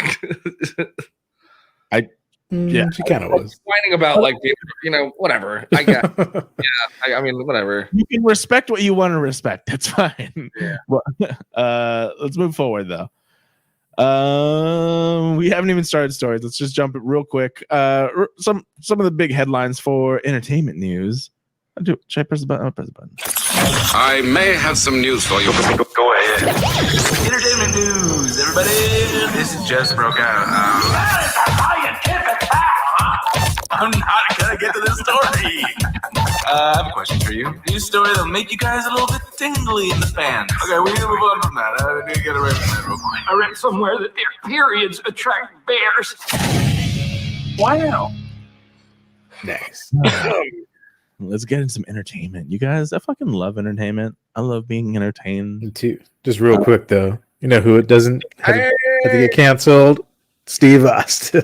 Fucking the best guy in the world. Steve Austin's the most liberal redneck ever. He's the fucking coolest. Yeah. God damn it. It was like muted. Nice. Love it. You know what's fucked up? You know how I was trying to get the Stone Cold challenge going on like TikTok? What was that? Where like we played the music and you slammed 2 beers and you just chugged them. Uh-huh. I was like calling out people to do it, and it like never took off. But now there's a Stone Cold Stunner challenge on TikTok, so everyone's just getting Stone Cold Stunnered. Everyone's just breaking each other's necks. I know, what the fuck? That's so much worse. Mine was way safer and way more fun, but mine never took off.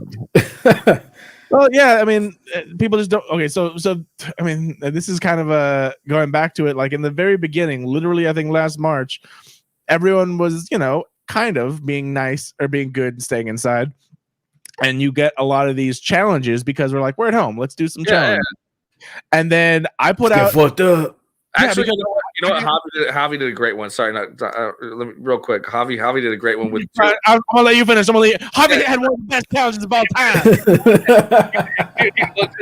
Because he responded to mine, and he did 2 broken skulls with his Austin 316 shirt and a Texas rattlesnake hat on, and he slammed 2 broken skulls together and slammed them, and it was fucking awesome. I did see that. I believe. I'm pretty sure I did see that. But. I was going back to it, and now that I pulled it up, it is March 26th that I did this. So literally, like all the challenges happened last March, like 1 year ago. Right. So that's why I was getting so many like going back to this. I'm not gonna get into it. Nominations, but it was really just people being like, "Hey, you fucking do the challenge." That I'm like, all right, I need to make one video where I knock all of these out because it's ridiculous. I don't want to fucking do this.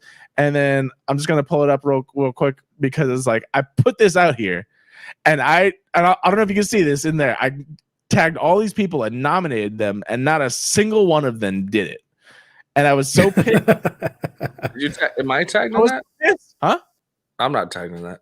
No. I don't think you did because I got challenged for that shot in a beer challenge like 8 times. Like, I'll just play it and not do the audio. But like I did all of these in one video, and then I tagged all these people, and I've seen them do videos of them doing. And none of them did any of them. That's fucked up. And then bunch of assholes. Some of them were like, you know what? I remember one person specifically is like, oh, what happened a couple months ago with all these challenge videos? And I straight up replied, I was like, because motherfuckers like you didn't actually fucking respond, bitch. I was like, yeah, pull-ups. And then I took a shot, and then I was like, push-ups, and then I shotgunned a beer. I'm like, all of you do that shit. Ew.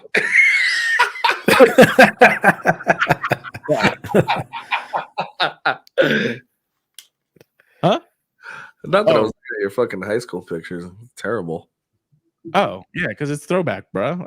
With those Throwback Thursday. Thursday. How about those quinceañera pictures? You should pull those up. Which ones? The ones of me and you at the quinceañera. Oh yeah, dude, your brother sent that to me. Did you know that? I found these photos. I don't know where the fuck he found them. He's on a roll. Let's see. I gotta figure out how to pull it up without like just putting everything up there. Yeah. He was just sending me a ton of photos yesterday. Let's see. 2 days ago. It was fucking hilarious. He was just cracking. Yeah, you didn't ask where he got them from? No, I just was laughing because he just kept sending them to me. He sent me so many that I'm so embarrassed of. I don't even want to put them up. You actually look really good in these, but I mean, like, no, he sent me other ones. I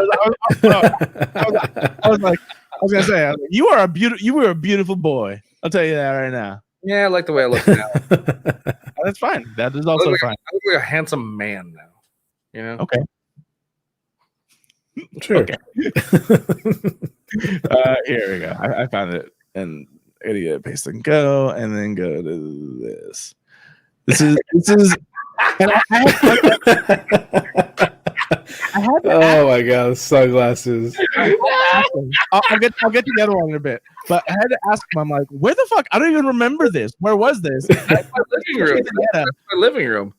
No, I know that, but I was like, why would we dress up? Obviously. Oh yeah. And I was like, what? He's like, I think you guys were going to a quinceañera or something. No, I'm like, holy shit! Find that fucking meme. That's not the one that Matt sent. Oh man. No, I want to post that, or I'm gonna show you right now. But I was like, holy shit! This was Jennifer's quinceañera, I think, wasn't it? You were in it, or was it? Yeah. I was in the quinceañera. I was like, why do I look like that, and why does he look like that? Oh my god, so good. I'm confused. Yeah, he looked like someone just told me, like, here, look over here. Like, what?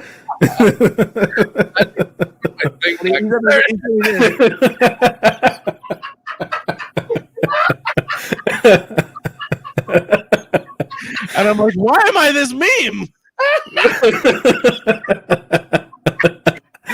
Oh my god, it's amazing. I was like, that is spot on.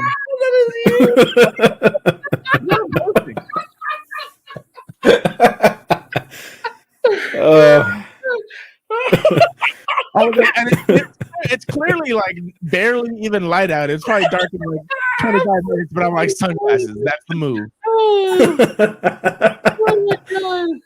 Oh, we were so cool. Hell yeah. Oh, that's amazing. Ryan looks good. He's in a fucking tuxedo. I'm ready to fucking rock, dude. James Bond. Yeah. But yeah. I went full 90s, and I can't tell for sure, but this might be a chain.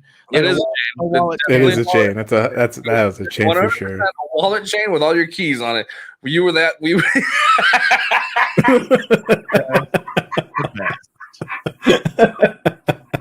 And I posted a version of this where I photoshopped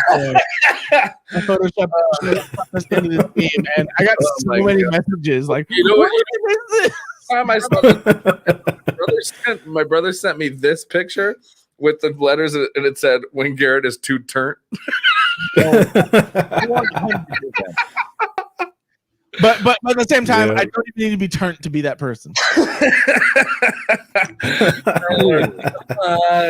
Pretty sure we were 14 at that time because Jennifer's birthday was in February. I was like, we didn't have a beer before that. We had no alcohol. I was even offered alcohol, and I said no. Oh, I was drinking there. I took a shot with like the DJ or something. Nice. Yeah, I was offered. I was like, no, that's bad. That's the devil's juice. Super devil juice. I was like, oh, you stay you as long as you can, kid. I hate seeing photos of myself in high school. Why? Some of them aren't that bad, but some of them are just. I'm like, what was I doing? What? I'm like, why? I mean, yeah, there are definitely some, but I mean, I wasn't that bad. You looked really good in high school. This is how it worked basically in our relationship. Everyone looked good in high school. What the fuck are you talking about? No, but I'm talking about like this. So in our relationship, every girl that said no to me seemed to be like because I like Ryan in high school. Then it started to tilt a little bit more once we got out of high school, and well, now it's different. We're entirely different, but I was like, I don't even care anymore. Well, yeah, obviously, we're fucking 30-year-old men. I'm talking about as a 15-year-old where like your best friend, some girl's like, you're cute, but I like him. He's cuter. We're also weird. Like, bitch. We're also very strange. Oh, yeah, that's also not true. Not true. Yeah. But still, I was like, really? Fine.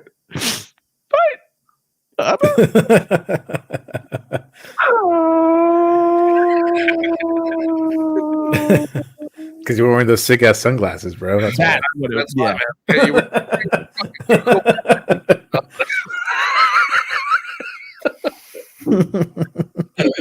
Oh man. Oh boy. All right. We still haven't gotten the What happened? What happened? How did we get there? How did we get there? Yeah. Hey, by the way, fucking whatever. Just real quick, I told you guys that my knee's fucked up, right? Yeah. I'm pretty sure I tore something in my knee. I'm not even kidding. Like I can't. I really need to go. What do you mean again? No, I mean like what I did to it. Like I'm pretty sure is really bad because I still can't like walk. Fuck. Like I can't exercise at all. Like I can't run. I can't do anything. It's like my fuck. Like the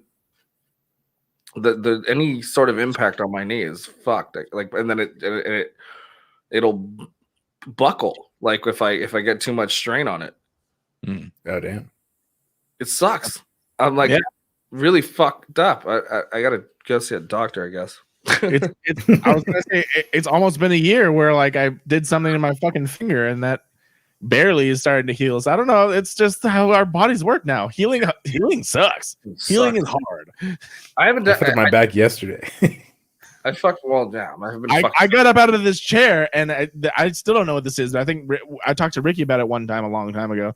It's how like sometimes if you jump off of something really tall, like there's a thing between you, like it's in like your gooch area. It just feels like you fucking sprained, like you pinched a nerve or something.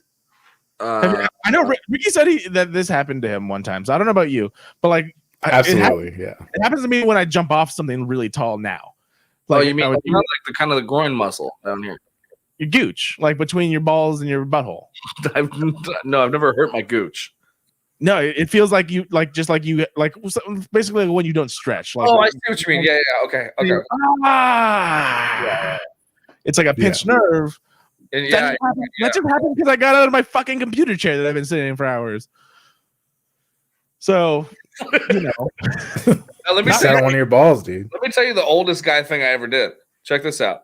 I was tying my shoe and then I sneezed at the same time. and I pulled a muscle in my back so bad I had to stay in bed for 2 days. Not even kidding. I get winded tying my shoes now. Me too. That's been happening too. Yes. I'm like, and then take a break. Fucking sucks, man. It's so fun. So bad. And then that's after why I that, have slip-ons, bro. They go, Fuck you. 2021. Why are you no, but I want to. So, but I want to wear my nice high tops, man. So I gotta tie them, and I'm like,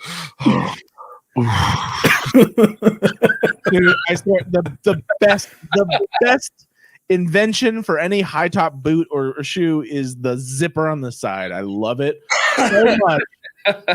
Where you tie your boots up once and then you can zip and unzip, and that's it. That's all you need now. yeah, I fucking love it. God, dude. My two favorite boots have that, and I need to only buy boots like that now. Yeah, with the side zipper. All right, go on. First story of the whole, and Ryan's leaving again. Superman reboot. He's winded. He was winded. Let's take a lap real quick. Like Superman reboot is coming from writer Ta-Nehisi Coates and producer J.J. Abrams. This is interesting for a number of different reasons. One, that this has been touted as a reboot, meaning this is not in the continuity of the DCEU as we know it. So probably, I don't believe there's anything pointing to the direction of Henry Cavill returning in this specific movie. And it may have zero ties to the DCEU as of now. But the interesting thing is, well, there's a lot of interesting things. So 100% probably new Superman. What they have said is that there are stories out there of Superman that have not even been touched upon. Also, that this writer, I believe, wrote Black Panther and Captain America. Okay, nice. So, and then I believe somebody also asked, like, are we getting a black Superman? And first of all, cool jump there, but I think they said yes. And so we are expected to hear something about a story of a black Superman reboot, which is going to be very interesting. That it takes basically a new step. It's going to be, I believe, in the same vein of how Robert Pattinson is Batman, but technically Ben Affleck is still Batman. It's just a different universe, or if you will, Jared Leto's Joker is in the DCEU, and Joaquin Phoenix's Joker is entirely its own thing.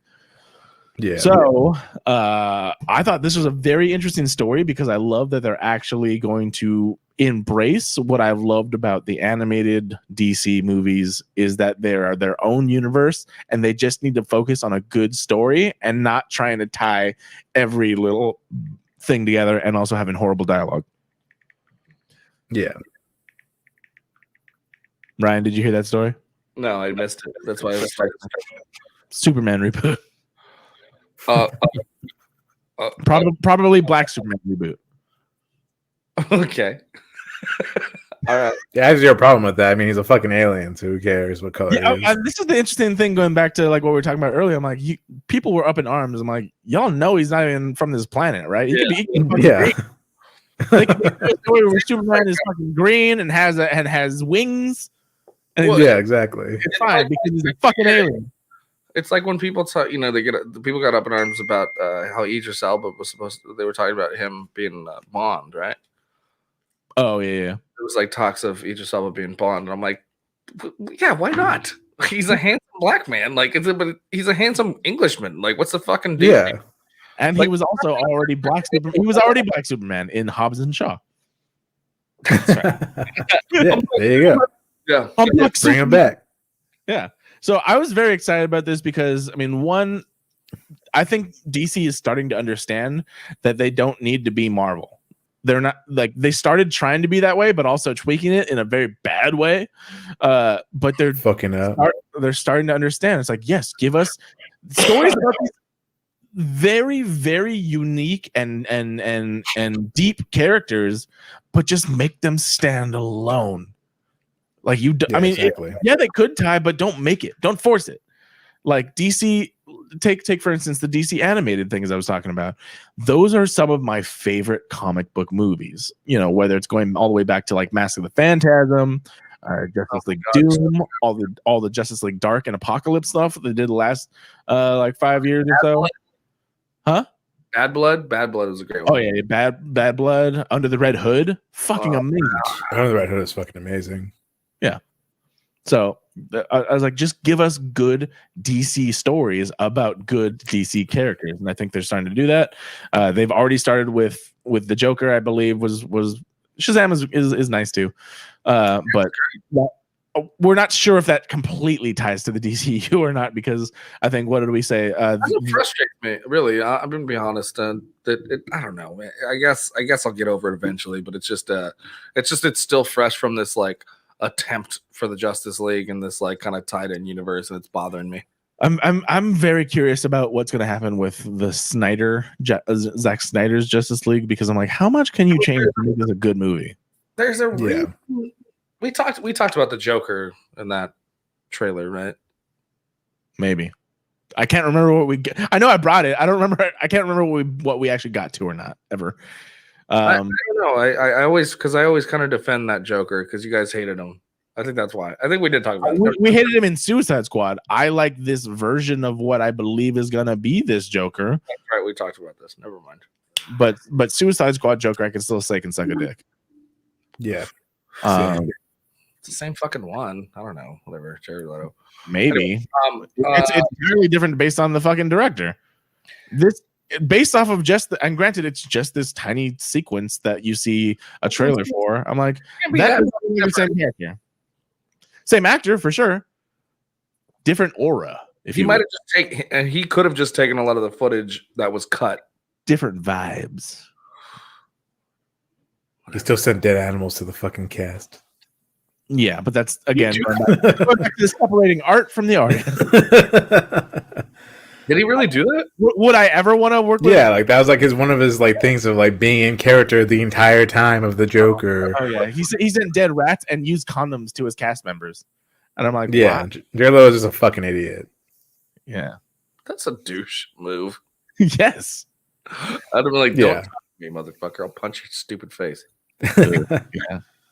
Yeah. Anyway, no, actually, this is what I was going to say. Yeah, waving my finger. I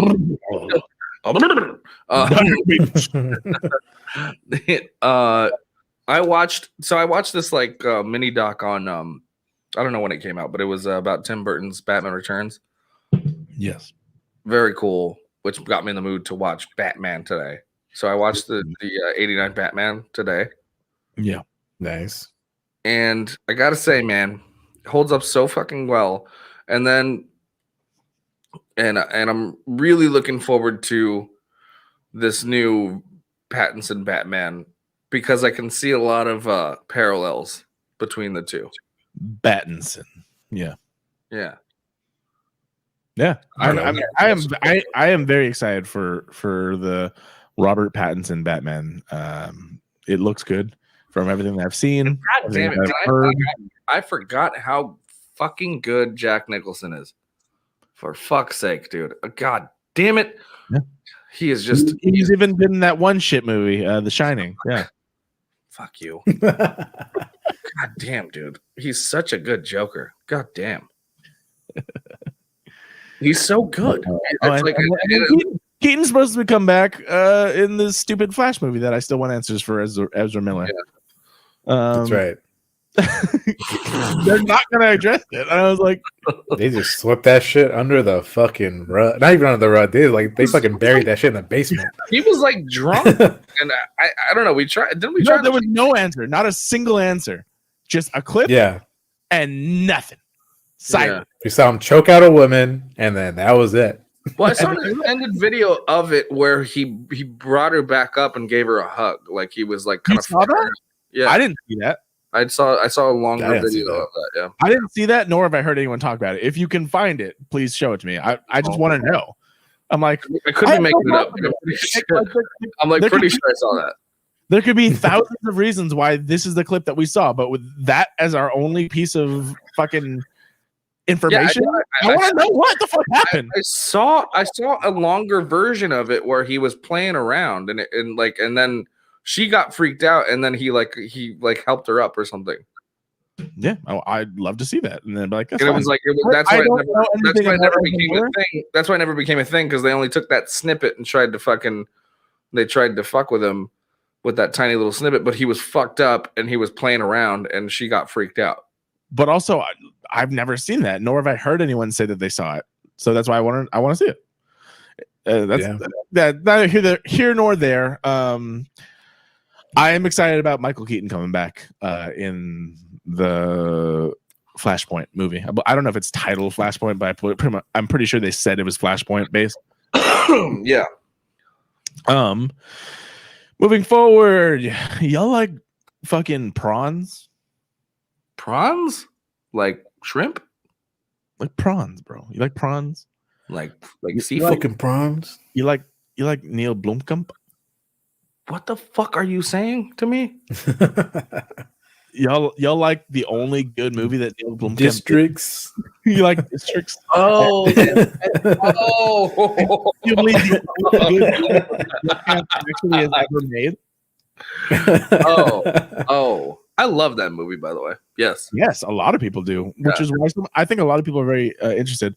Neil Blomkamp started off in the big limelight with District 9, which was amazing. Then he followed up with stuff like Elysium and Chappie, and everyone was like, "What did you Chappie do?" wasn't good. I didn't watch it.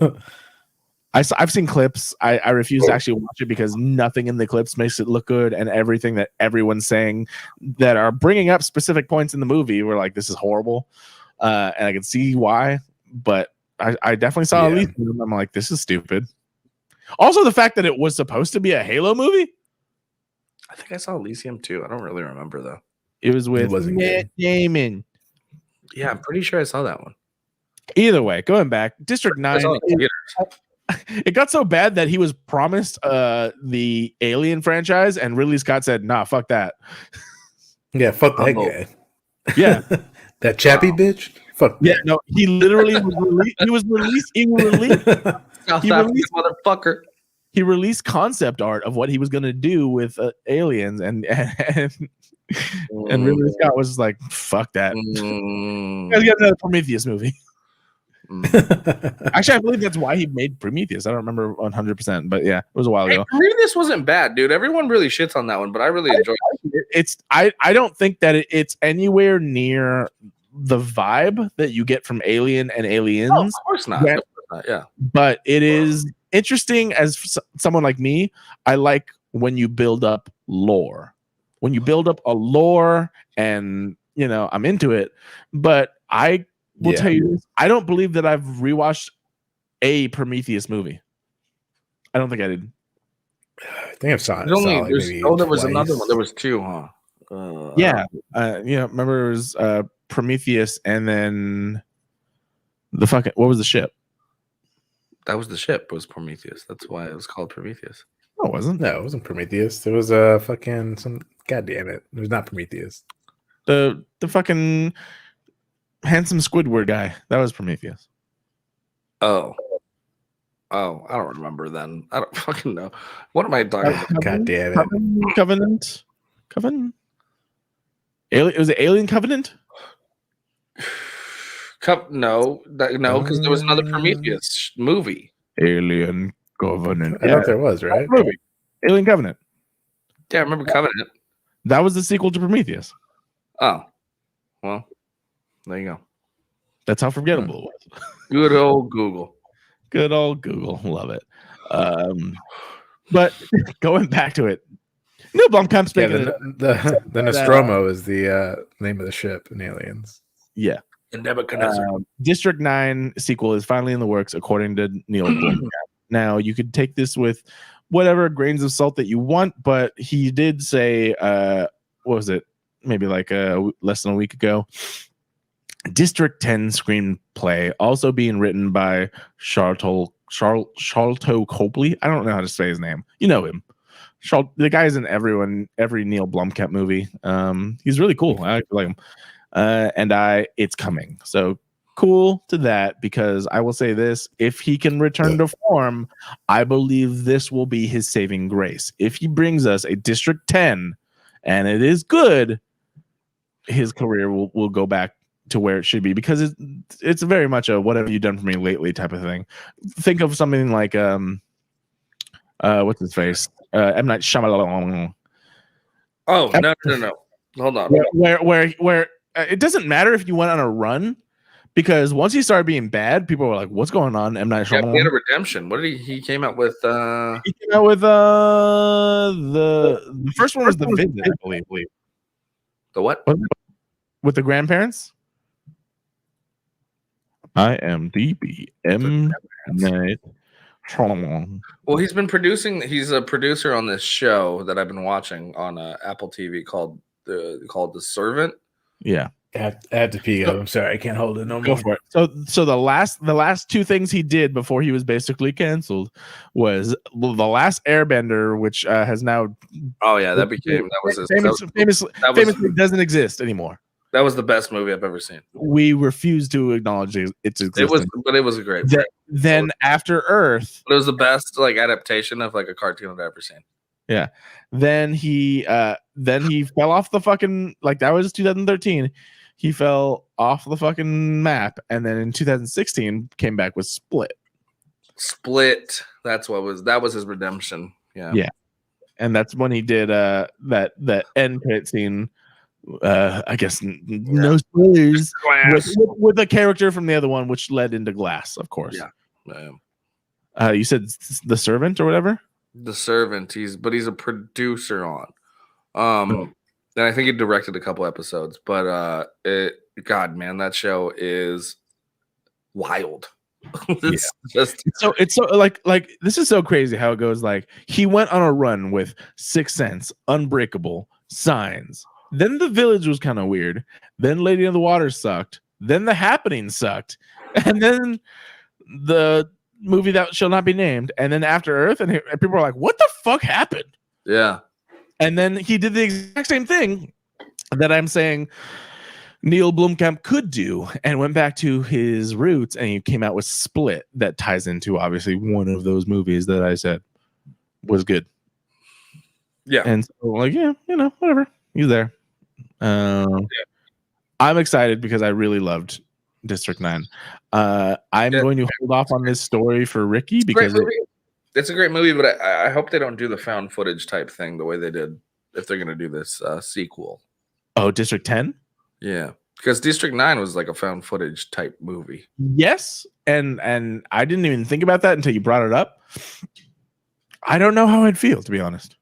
I really don't. It would bother me. We're over this. We're over this found footage type shit. Yeah. What is the last found footage thing that you can think of that was good? And to be honest, it's yeah. I don't know. I'm trying to think. I don't know. What can you think of one? The last one that I watched that was good. Yeah. Oh. Paranormal Activity. Have you seen all of them? I watched the first three. I don't know. There was that Mexican one that took place in Boyle Heights. I didn't watch that one. I didn't watch that one either. By M. Night? No, Paranormal Activity. What was the last good found? Oh, you know what? No, that came out before though. What was the last good found footage movie you've watched, Ricky? Blair Witch. That was the last one. I mean, yeah, I guess the first Paranormal Activity. After that, they kind of started shitting. Wait, what's the last Paranormal Activity movie you saw? Because I liked the first two or three at least. I think I watched the first two. I don't think I watched the third one. No, I did watch the first one. I watched the first three. The third one fucking ate shit though. Pretty sure I only saw the first one. I don't watch horror movies though, so yeah. I mean, but we were saying District 9 has that found footage sort of feel, and it's not horror. Does it? Yeah, I don't really remember that. Yeah, it's him filming like a documentary. It's like a documentary style. Yeah, and he talks to the camera. Ooh, never mind. Hold on. There was something I watched recently. VHS was good. No, what's the Cloverfield? Yeah, that came way before. The first Cloverfield. That was in 2008. That was before? Yeah. Oh, shit. Okay. VHS 1 and 2 were great. VHS 2 was in 2013, so that's the So most. that might have been the last one the last found footage type movie that I really enjoyed. But Yeah. I guess this is a different vein of like a docu series type thing, documentary. So that makes it a little different, I guess. I mean, barely. I think found footage is like I think the first one that hit it big was Blair Witch, where it's like we found this tape. It is actual found footage, and that's why it's that. Versus the Office type, where it's like, it's like kind of a documentary. Yeah. Documentary. I'm trying to look up these. VHS 2 was probably the last one in 2013. I mean, I guess Borat would be the last documentary. What we do in the shadows. Yeah. Or what we do in the shadows. Oh yeah, when was that? In the shadows, 2014. Yeah, I'll take that. That is the answer. The answer is What We Do in the Shadows, the movie. You are correct, and also the fucking series, which is amazing. I guess it would. Ryan. Huh?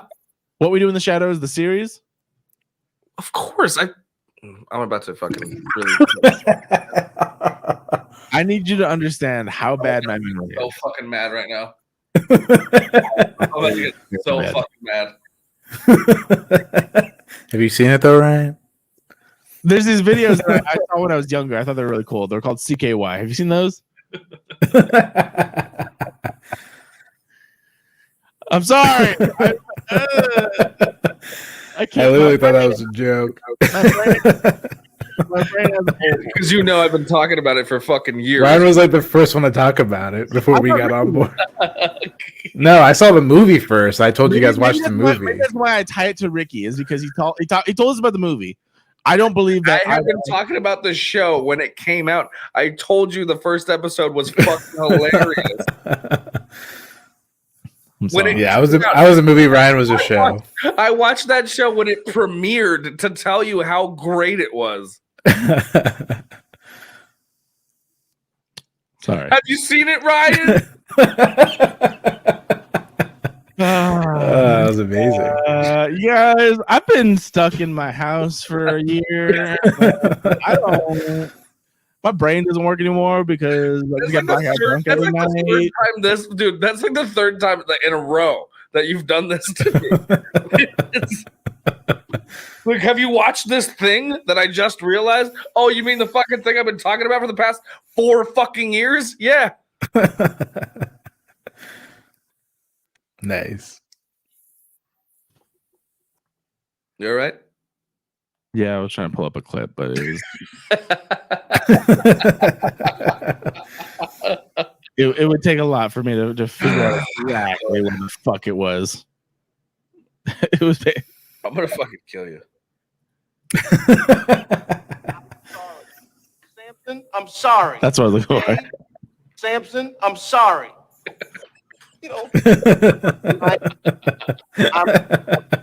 Samson, I'm sorry. Samson, I'm sorry. All right, we're gonna move forward, you guys. We're gonna move. I was waiting for Ricky for this one. Okay, I feel like you should have seen this news, and I'm very happy about it. I'm gonna pull up some sound for this one though.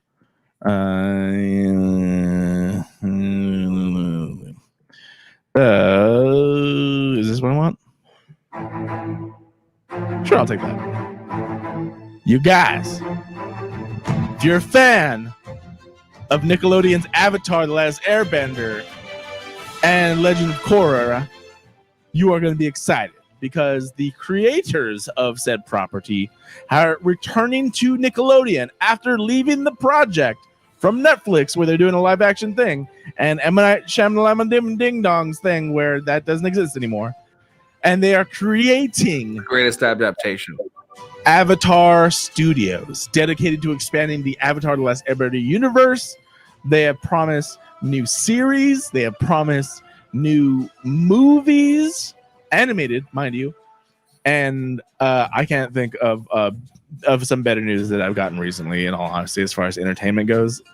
With this news comes the bad news of the Netflix one is still going on without them.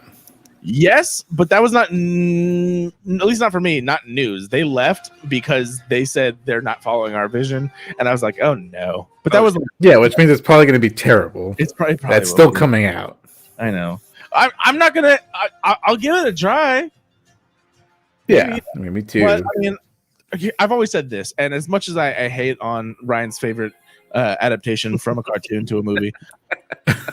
You mean I don't know what that is. I never heard of it. I know. I just heard him talk about it. I've never seen it. I don't even know one of all time. I think him and that movie and the What We Do in the Shadows series, they all live in a box together where I don't acknowledge.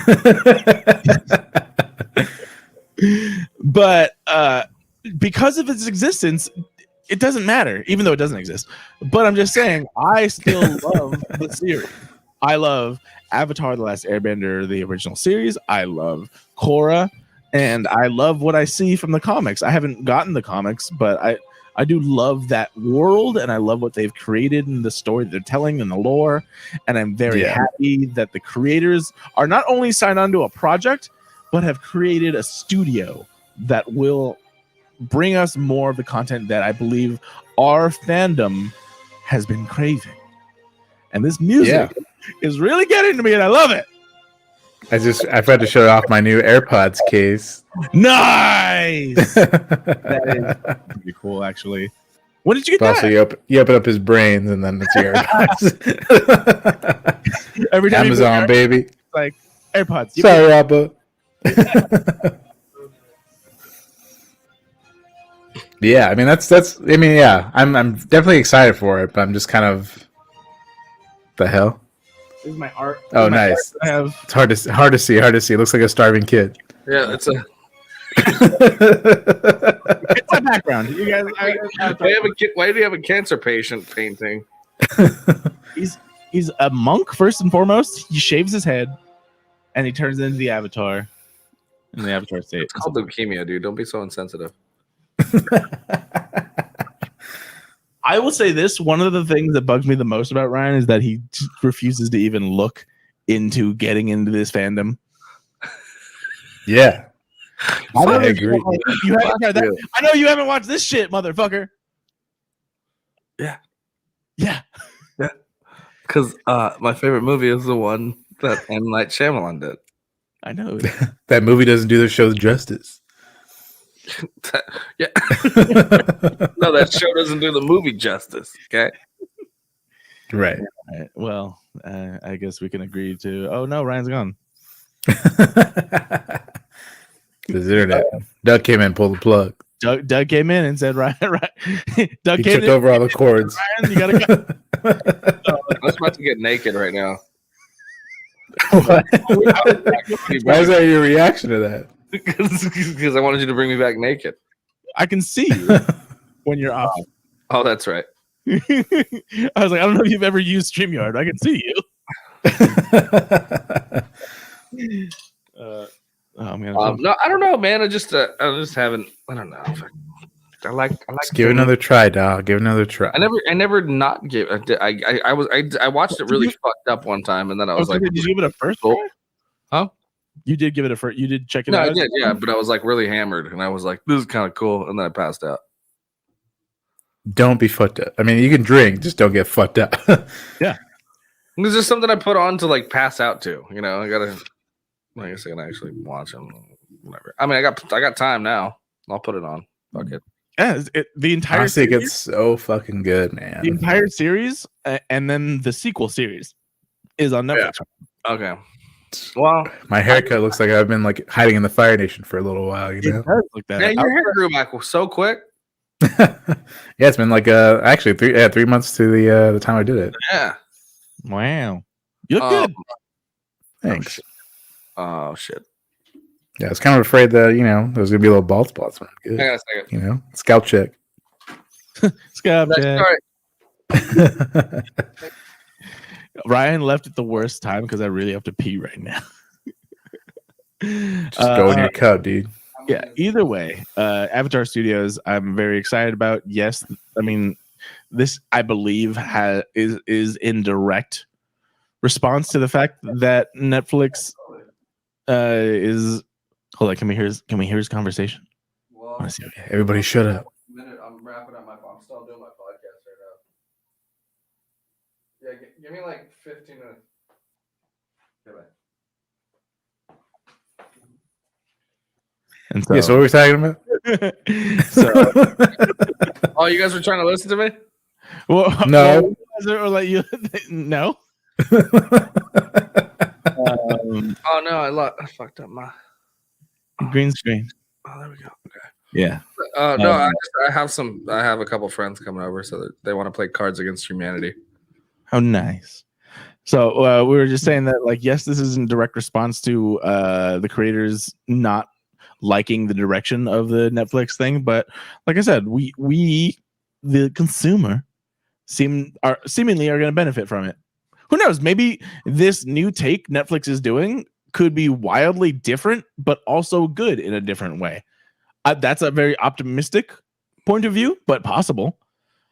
I don't know exactly how it would be that way, but I'm gonna give it a try. But I'm very excited about what's going to happen with the Avatar Studios going back to Netflix with the creators as the people who are starting this, as opposed to just on board. Yeah, I totally agree. Yeah. Going forward, this is the reason that I made the thumbnail what it is, because you guys, and I want to talk to Ryan about this because I know he has some shit going on in this same realm. I need to grab a beer though. Okay. Bye, Ryan. Next story. Let's do it, Ryan. Cool. That's cool. Huh? I'll be right here. Go grab a beer. Take me like 2 seconds. Go now. We're gonna wait. So, Let's do this. This rain, right? It's not letting up. I know. I'm surprised. We're in cats and dogs out of here. I'm surprised you don't have an umbrella over here. No, it's just the window behind me, you know. Oh, got it. That makes a lot more sense. I was like, why is your computer in the rain in San Francisco? Yeah. So Anyway, whatever. What the fuck is that? Oh, is that pizza? You guys ready for this? You know what's coming. You know what's coming. Gross. Ryan, I was like, Ryan doesn't even have his headphones. Like, can you hear us? Yeah. Do you have us on speaker and your headphones? No, I have you really loud, and I have 4 headphones in here, so I can hear you from all the other headphones. I don't have Turn headphones. them off. What? I was like, how do you hear us with your headphones off? Yeah. I can hear them throughout all the other headphones. And, Yeah. Well, guess what's coming, you guys? He is coming in your mouth. Halo TV series is coming to Showtime. Oh, wait, coming from Showtime to Paramount Plus. Just in case you were thinking, fuck, I don't have enough options for streaming services. And that sucks. But at the same time, this is something that I love more than the idea that we're supposed to get a Halo movie back in the day, and then instead got Elysium. But I believe every major property that comes from a video game or a book right now benefits more from a streaming series than it does a movie. And the reason why is you have look at The Mandalorian. Look at stuff like this where you can just like take your time and flesh out your plots and your characters and include just as much action, just as much of value as you would a movie. But you appreciate it more. Yeah. No. And something like Halo has an amazing story that I think would be perfect for something like this, because I'll be honest, there's not even in the games, it doesn't very deeply into the stuff that is in that world, and I'm very excited to see what they do about it. What I don't like is that it is on Paramount Plus, which I doubt I'd ever get. Yeah. Yeah, definitely not going to get Paramount Plus. Yeah. But excited this exists. I will maybe find a way. Who knows? Maybe one of my friends will get Paramount Plus and I'll get access. But either way, this is some good news. If it's that good, huh?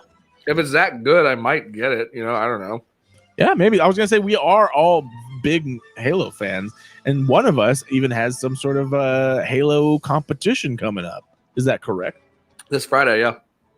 Well, Nice. we had to reschedule it because who we're battling. These guys are in Houston, so they had a blackout last week. So we had Why the out gotta be black? But so we ended up just kind of giving them a break so we can beat their asses on Friday. Boom. Nice. So, yeah. Halo 3 battle. Colt 45 versus the mics. I think So now the characters have to survive COVID. Halo 5, my bad. Halo yeah, I was 5. like, if it was 3, Ricky and I would be in there and you would win. Yeah. I'm not saying you're not gonna win, but I'm just saying you would definitely win if it was Halo 3. I gotta tell you, I'm like, I agree. I have like this much confidence, but also I don't know how good those guys are. So like, I don't know how bad they are. You know what I mean? Like, it's you, Steve, and you said Casey's brother, right? yeah, and our other friend, but like Steve's friend's Steve has a friend. Barte is like a giant nerd. Oh yeah. He's like killer at fucking Halo. So is Tyler though, and so is my friend Edwin. So we got a few ringers, and I've been doing okay, but I'm like, I don't know how good they are as a squad. I guess Yeah, I hear you. What's it going to be streaming on? Twitch. Okay, cool. I'll check it out. It's Friday at what time? I think 6 PST. Okay, and whose Twitch is it gonna be on? Colt 45. Both of us. I'm gonna have it on mine, Ryan P. Demarest, and then and also old man gamer on Twitch. Nice. And then it's gonna So stay. my end is gonna be my squad. His end is gonna be his. It's gonna be up after, right? You can rewatch it. Yeah. Playback, cool. Because I want to check it out, but I don't know how busy I'll be on Friday. I do have to pee really bad. I'll be right back. Go for it. Yeah, I'm excited for Halo series. Yeah, I mean, it sounds cool, but wasn't there like an animated Halo movie or something back in the day? Like in the early 2000s? I don't know. They've always done the live action stuff, but all of it's always been just small For the commercials game. for the games coming Yeah. out. But they looked amazing, so just I want that. Yeah. Just That's what I longer. want. Yeah, I don't know. Said I don't Master know Chief why. was just fucking up some aliens. Yeah. I don't know. But Halo's lore is pretty interesting and just the whole concept of it, I feel like people can really get carried away with it, It's Yeah, absolutely. a lot of wiggle room. Yeah, for sure. I think they had a comic book too. Yeah, you can They have, really a bunch of shit. tell a great story with just the just the concept art. Really, it's it's such a blank. It's an easy slate for anybody to just come in and tell a great story. It's not like if you know what I mean. How much do you really care if they go through the storyline and the lore? Right? It's they can just kind of take that and just put it into a whole new, not universe, but just they have all the right tools to put together a great, fucking new journey, storyline, whatever. Yeah, exactly. Not even with Master Chief. They could fucking do it with, some yeah, other they've done ODST, which was a great game, and a few others where they just they completely separated from Master Chief, and it's just in that same universe. Yeah, exactly. Yeah, they just built the world. That's the cool thing about the games. These games is they've built this world, but the journey is kind of just how you play it. Yeah. I loved ODST as a game. I had nothing to do with Master Chief. I never played that one. It's a great game. It's in the Master Chief collection. So you have that. Check it out. I do have it. I guess I'll check it out. It's All right, what fun. do we got next?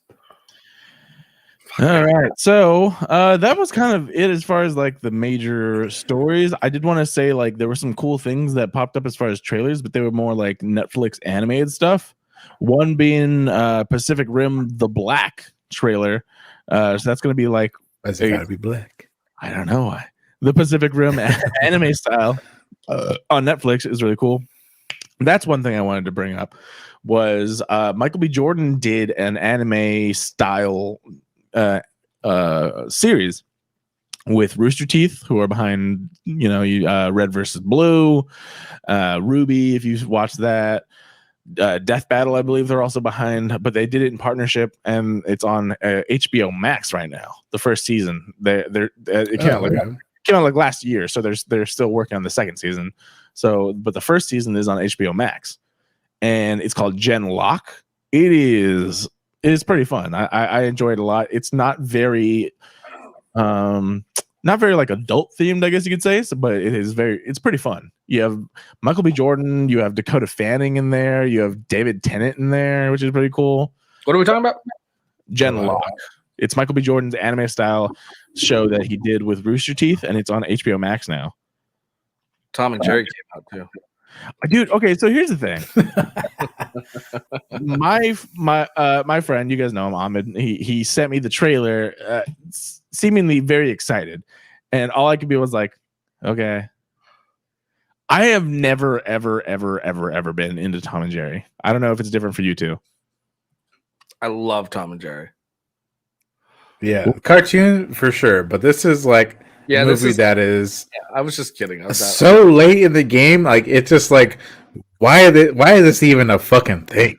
yeah, it is very very Y-ish, but I mean, it's too. In my opinion, it's just to get younger generations into these old cartoons that you love, and that makes I guess. I mean, in all honesty, you could say the same thing for not the exact same thing, but same thing for Sonic the Hedgehog, and I love the Sonic the Hedgehog movie. Absolutely. I mean, it's like these live action cartoon movies. They did the Looney Tunes Unleashed. They did Space Jam. It's kind of the same idea. I'll be honest, and this is something very interesting. Space Jam would be if Space Jam came out today. Well, no, that's not the exact same thing. If we had the internet back in the day, I think Space Jam would get talked about similarly to how Tom and Jerry is now, because I didn't really. I think so too. I kind of grew up on the Looney Tunes, but it was still a little bit earlier. I think it's the same area as Tom and Jerry, but Space Jam was like that, and what was it? Roger Rabbit are like, whoa, I didn't even know you could do this, but it was all hand animated. Now you get the CGI stuff, and I think we kind of have a bad taste in our mouth because of stuff like Chipmunks and Smurfs. But yeah. I believe that's starting to change a little bit. I don't know. I haven't seen Tom and Jerry, but again, like I said, I'm not the target audience because I never really cared about them. I fucking love Tom and Jerry because it's itchy and scratchy. It's just but it's slapstick. It's stupid. It's just the same reason I love Three Stooges and that kind of classic, just slapstick bullshit. It's just so ridiculous. The absurdity of maniacal torture that this mouse does to this cat. It's just it's hilarious. Yeah. It's just so funny. I don't know. I mean, like I could still watch Tom. Like I was watching Tom and Jerry with my nieces not too long ago, just fucking busting up, man. We were all laughing because it's just the dumbest. It's just so fun. And that's all it is. It's just the fucking cat chasing the mouse and the mouse beating the shit out of him. It's just it's as simple as that, and it's hilarious. Yeah. It's just like if it ain't broke, don't fix it. Are you gonna watch it? What, Tom and Jerry? Yeah, I was scheduling a movie night with me and the girls so that I could watch it. Nice, awesome. Let's know how it is. It looks like a fine movie. I mean, and they'll love it, And I want to, I just whatever. I love Tom and Jerry, and it looks stupid, but I want to watch it with the kids. Yeah, I just have no tie to it. Like Sonic, I loved Sonic as a kid. I still haven't seen Sonic. I haven't watched Sonic. I think I don't even know if you guys know this, but my first console ever was a Sega Genesis, And the only games I remember playing the most were The Lion King, which I never caught past like level 3. Level 3. Yeah. Yeah. Vector Man. Vector Man. I think Vector Man should have some sort of resurgence because there's some stuff behind there. Vector Like, Man it was so stupid. Like if you think about it, the enemy was like a robot that instead of its head, it put a warhead on its head, and all of a sudden it was evil. Yeah. And now I'm a bad guy because I have a nuclear warhead for a brain. And then Sonic games. Beavis and Butthead Genesis game. Best. Yeah. So I remember too, the first time ever, I never had a Game Genie, but Sonic and Knuckles made it so that you could put another Sonic game on top of it and then stack them, and then you got Knuckles in the Sonic game. In the Sonic game, yeah. That's right. Yeah. Isn't that weird the way that worked out? Like I had a Genesis that was this tall because I just stacked the yeah. And if you had a Game Genie, we had a Game Genie. Yeah. What was it? Game Genie was for all the cheat codes, right? Yeah, I think so. Yeah. Yeah. But that's Game why Genie, Game Shark. Yeah, that's why I had a tie to Sonic the Hedgehog. I love Sonic the Hedgehog, and then of course the cartoon, which I loved, featuring Jaleel White, who was the fucking Urkel, Stephen Urkel from Family Man. So that was pretty fun. Oh, yeah, that's right. So yeah, Tom and Jerry, I would love to hear what Ryan thinks about it as a fan.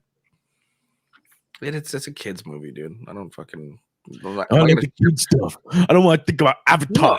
I only want to think about M. Night Shyamalan. I'm just saying I'm not going to shit on a kids movie. You know, I'm just going to watch it with the kids. You saw Sonic. I would say the same thing. I didn't see Sonic. I didn't see Sonic. Oh, you didn't? No, that's what I was saying. I haven't seen it yet. Oh, I haven't seen Sonic. I said I really wanted to, and I thought it looked great. What is it on? It's it's on something. I think I don't think so. I had to rent it on Prime if I wanted to. On Hulu. It's on Hulu? I don't have Hulu right now. Oh, and Amazon Prime. For free? We'll click on it. We'll find out. Not for free if you have Prime. Yeah, for free. No. Oh, damn. It's playing right now. I'm watching that bitch tonight then. Yeah, Sonic the Hedgehog Prime. For free. All right, we're going to wrap this portion of it. And if we want to, we're going to get into this right now. You guys know what it is. And whose fault it fucking was.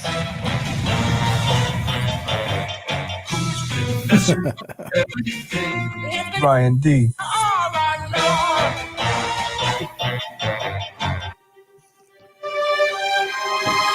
If you haven't seen WandaVision or are not watching, or you don't give a fuck about, or if you care about spoilers at all, get the fuck out of here right now because it's about to be some WandaVision time, y'all. 5, 4, 3, 2, 1. All right, you guys. So we didn't talk about it last week, right? And that was the point where you guys still didn't talk about it after I left? We did not. No. No. That was the episode where she went down the basement, right? Yes. Yep. Wait. Okay. Cool. Yeah. Yes. At the end. At the end. That's actually where we got the song, though. Yeah, it was the reveal, the big reveal. Which was like the best thing ever. Which is why I made the song in the first place. And then Ryan's like, I gotta go. Yeah. But yeah, of course, WandaVision has just been hitting hard, in my opinion. I know. Steve made me swallow my words about everything I said about it right at the beginning. Why? What happened? He just wanted to talk shit because I was like so into it now at this point. Oh, you weren't in the beginning? No. Yeah, right. He said he hated it. I hated the first episode. Oh, that's right. Yeah, no, dude. We got into this big thing. I'm like, people don't remember how to watch fucking TV anymore. That's not what it was. I told you why I didn't like it. I don't. I have holes in my brain. I said it felt flat. I thought it was very flat. I thought that we would get more reveals real early on, so that way me as a fan. And I said all I was watching was like a poorly written fucking Lucy episode where the actors didn't, and it was just very awkward, and I didn't like it. Okay. Yeah, which I think we all agreed with it, and some points for sure. Yeah. And I think what it was I'm glad they gave us 2. I think it would have been a lot better for the overall audience as they gave us 3, because once you get to number 3, then you're like, okay, now I kind of see what's going on. Yeah. And then 4 blows it wide open, and then we, not wide open, but it's like, oh, okay, now it's Marvel. Now it's DCU. Yeah. It was a very good experiment, and interesting. And then going back I'll still stand by what I said. I mean, really, like my only gripe was that they didn't get into this shit sooner. Totally understandable, because I mean, a casual viewer, like let's say Jeanette, I was like, just watch like the first 2 episodes. She's like, I'm in 5 minutes in, I'm out. Yeah. And I was like, all right, well, if that's, I mean, she has zero patience. It's very interesting how much she keeps up with, or like puts up with me, because she has the least amount of patience I've ever met in a person. Right. But I don't get either. yeah, I don't know. None of us understand. I don't even know why we're friends.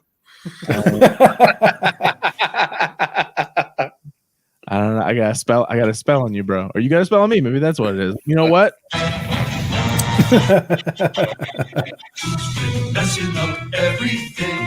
Brian D. You're just back there with your pretty purple outfit. Dude, I gotta tell you, man, the little purple spells and stuff, it's very I pretty. I love it. I love Catherine Hahn so much, Me too. and I'm ashamed to say that I haven't seen more of her work outside of the comedies that she's been in. I was like, holy shit, she's actually a really good actress and all this other stuff. Yeah, and I just love her in Anchorman and Step Brothers. Did you ever see The Goods? With Jeremy Piven, right? Yeah, where they're all sales. Yes, a long time ago, and I was very disappointed because I was at the height of my Entourage. She's in it too. It's a fuck. It was one of those movies that like would be so fucking canceled now. It's no. That's what I remember saying. I was like, this is weird. Like I actually am uncomfortable it's watching. So it. offensive, and but it's funny, man. I don't know. She's trying to. God, what's the guy's name? The actor's name? Pow. That guy. Oh, I don't know, but it's called Goods. Live hard, sell hard, and I think the only reason Jeremy Piven got this role because of Entourage. Because he's basically playing Ari Gold. Yeah, pretty much. Yeah. But I remember watching it. I'm like, this is not good. I'm not having a good time. Anyway, well, she's in that movie. She's in that movie trying to get the Pow Pow guy drunk, but he's like a giant retard. So, like, legitimately. So, so it's just that. But she's like super attracted. She's like super attracted to him, but he's just so brain dead and like, but he's just a giant kid. So it's really bad taste, I guess. But I thought it was hard. I find that so interesting. But you have to think of how fast things are going in our society and why. Well, here's the thing: I still think it's funny. I can take what it was. I can appreciate things, but like I said, when I was watching Austin Powers, I'm like, fuck, this is funny, but also. Fuck, this is kind of fucked up. I could tell why it's fucked up, but I'm still laughing because I watched it before I knew that this was fucked up. But also, it's a parody of those James Bond movies. So you got to understand that it's not. It's absolutely pushing that envelope, but because those movies were already doing that, so it's just kind of heightening. It's basically putting a spotlight on what was already done. So it's not absolutely like you said parody, and they're not good, but either way, none of those fucking scary movie, date movie, epic movie things would come out now for sure. Yeah, I mean, one of the craziest movies by far is Tropic Thunder, just because of Robert Downey Jr. But that movie is that was the exact commentary on it. So that was like, it was saying this is ridiculous, and that's why people were trying to cancel Robert Downey Jr. for it. Like, understand what the movie's about. It's so funny, dude. I found a that DVD. would never come out now. I found a DVD. Bro, Simple Jack. People are mad because I saw somebody with Simple Jack for Halloween, and they were like, "This motherfucker." It's so funny though. But like, it's a great movie. Because the thing is, we've talked about this so many times. But I've talked about it with you so many times. Yeah, there's no chance another movie like that will come out. Well, no, but why? No way. Here's the reason, though. It's just everyone is afraid of just the simple idea, or it's like they're not seeing the bigger picture. They're not seeing what the joke is. You know, it's that because I think they should still do shit like that because it's the point is that it's so ridiculous that this shit is actually happening. It's the parody. It's the fucking it's just putting a fucking microscope under all these ridiculous actors and these ridiculous things that Hollywood does. That's what that movie is. And people are missing the point. They're looking at the act and not the concept. You know, the whole fucking the bigger picture, the joke. They're not even seeing what the joke is. They're just seeing the offensive act, you know? Yeah. And that it's weird that like the newer age or whatever, people like I don't know, they just don't understand nuance. But that's what's frustrating. It's because I don't think look, things can be, you know, equally, it can be on the border of offensive as long as they're funny, you know, in my opinion. I think the main thing that people are is intention. Like, why was this made? Like, and that exactly. That's what I'm saying. People are missing context. It's like everyone just wants to look at, you know, these trigger words, these trigger ideas, these things that like, it's like you know, I mean, it's so out there, and you know, you just kind of miss the point. It's like it's just, you know, here's the point, here's the action, and then here's you fucking missing all of it. You know, it's just But I mean, at the same time, like I think it even ties back to cancel culture, where someone sees something and just runs with it way too hard. You know, like, because at the same time, I don't like to say things that I used to say because I understand that they do have an effect on people, whether it's an intention or not, because it shouldn't be part of my vernacular in that term or in that way. However, going back to like jokes and stuff, I agree with you and wholeheartedly. Like, there's so many things where I'm like, you guys just don't understand what the intent is. But like, yeah, so it's nuance and conversation, which people just don't do. Like Blazing Saddles is one that's getting under the microscope too. Like it's like people don't understand that's an anti-racist movie. The movie has the time right now to go back and all these old things. Look at yeah, I know. They're trying to the 80s and the 70s. Most people even alive anymore. Blazing Saddles. They're trying to take it off of I'm sorry. Like, I think there was an actual story within a year or so. I can't remember who. Somebody tried to cancel somebody who was dead. Yeah. But I don't remember who it was. I forgot. I know what you're talking about. You know, I was like, they're dead. What? Right, you might have to dig a grave for that one. You know, like, good luck. Yeah. Anyway, all right, let's get to it. We should kill that guy. Yeah. Oh wait. It's like it's like finding out like Pablo Picasso like loved to say the N-word, and they're like, "Yep, cancel Pablo Picasso." He probably did because he's that old. Or Walt Disney, man, he was the most. Or literally any of our presidents. Yeah, I was like, or literally any of our presidents. Yeah. Cancel George Washington. Cancel the $1 bill for sure. All right, WandaVision, you guys. Yeah. The last 2 weeks, I think, were the most explainy, which I will say. However, the last week is the most cinematic and emotional, in my opinion. So if you've been waiting for payoff, I think you're getting it now. And this coming week will probably be the pinnacle. Some people are saying that is the last episode. Some people are saying it is possibly the second to last episode. I don't know where the information is coming from. Like, was there an article that said it's going to be 9 episodes or 10 episodes or what? But there was talk about that, and I don't know how. However, I'm very excited to see where this is going now, and I like where this was. I did have a conversation with Ricky a little bit earlier, and he was saying, you know, that his thoughts about this episode. And what did you feel?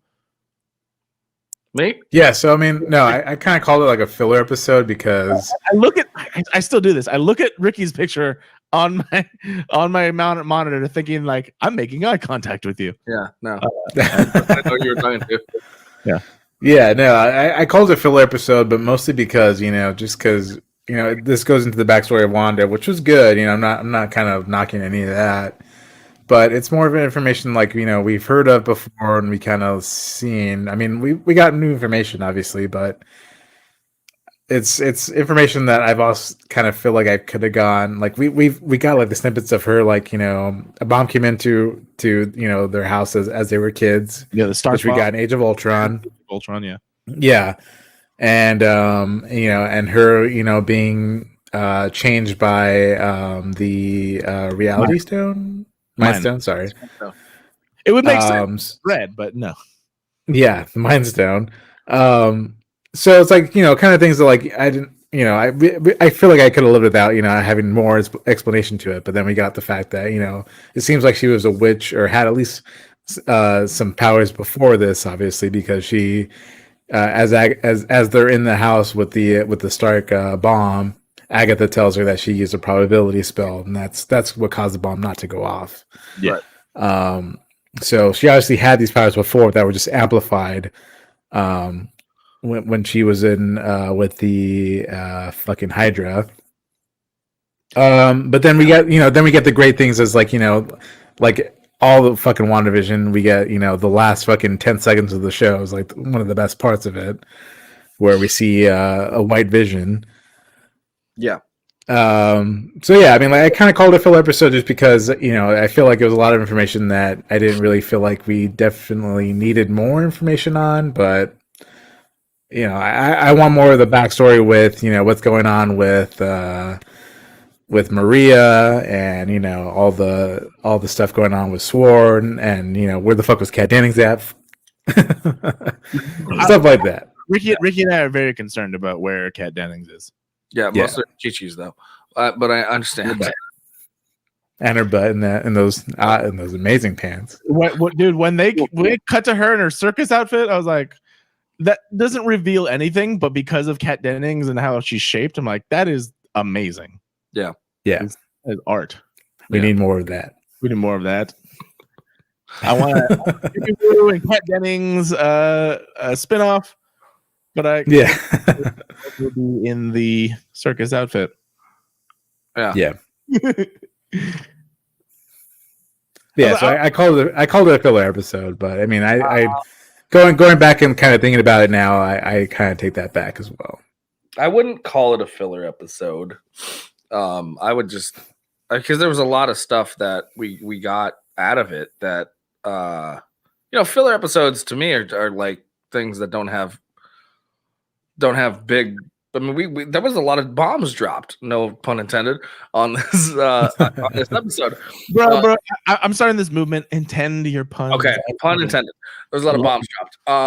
But you know, within that story that we already knew that her and Pietro told in Age of Ultron about the Stark bomb, you know, dropping and all that stuff, and then them sitting around. But the fact that we basically find out that Wanda was already a mutant and not.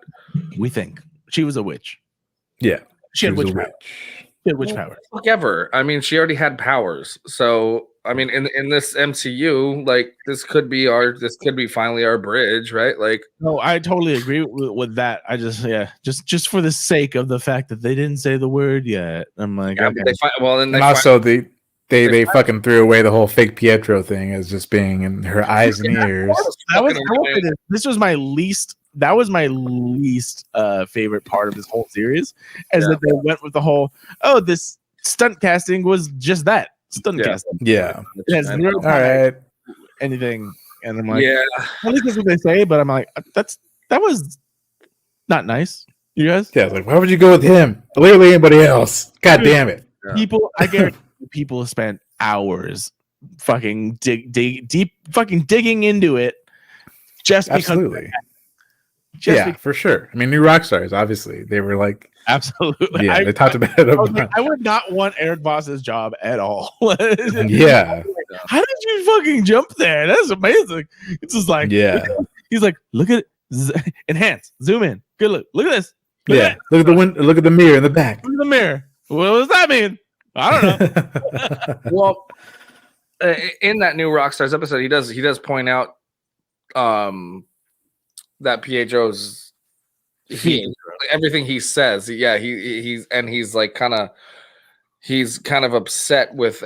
It's like he's basically there to create chaos. That was the whole point of his. He says as much. Yeah. Yeah, he says it on the show and all that stuff. Whatever. Create grief. I think is what he said. Yeah, create grief. Yeah. I don't know, man. I don't know. I just I really enjoyed this episode because I really did want to get to this. I liked the feeling of going back to those to even like the Avengers compound. I agree. And that's one of my major thing was like this needed to be the emotional episode that it was because of the fact that you could have told us this for sure, but it wouldn't have meant as much. Yeah. As far as why people before this were like, I really don't want them to make Wanda crazy. Just had another crazy chick movie or series, and this is telling you it's not. It's telling you exactly why she was very nice, and she's like, hey, that my dead lover that was literally in my hands seconds before I came back, and he was gone, and I had to save the world again. Yeah. He's like, you guys have his body, and I want to give it a burial, and understandably, she was upset, but very, very much like, okay, you guys have his body, and I need that. I need you to give me his body. And she didn't take it. She didn't take it. It was another little bomb dropped. Absolutely, but I know that was probably the most thing that was like Hayward's a dick. I thought he was like teeter-tottering. You could give him the argument that he's just doing the best he can, but after that I was like, oh no, he's a dick. No, he's trying. Yeah, he is a full-on dick. He even said that. I was like, out of nowhere, and this line specifically is what made it be like there's much more than this is leading on. He's like, not everyone could bring back their lover, and she's like, what? I can't fucking do that. He's like, yeah. Are you sure though? Are you sure? You want to try? Maybe try? What am I going to do? What am I going to do? I'm just a normal human being. I'm a normal human man. I'm just a normal human man. But that was, as soon as I heard that line, I'm like, what? How? Why? Where did that come from? So yeah.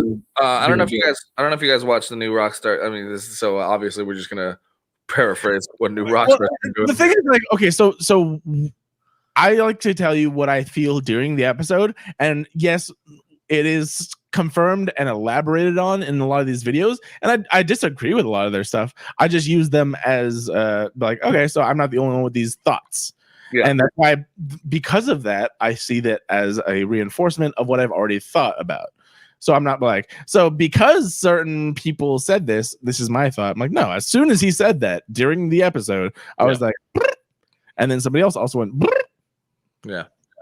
Yeah. Well, so you can just say that's point. Well, my point was just this is what I thought too. Like as I was watching it, was that the reason Agnes is so hell-bent on wondering what Wanda's power is because it seems like she's trying to bring back somebody or something like that, which is what they pointed out on, like, she and which explains why she was so intrigued when she found, she's like, oh, not everyone can bring, you can do that, she's like, oh, you can do that, and it's like and that's another thing, like bringing that full kind of circle is like that moment and the Hayward moment. I'm like, what is going on? These people know more than they're leading on, type of thing.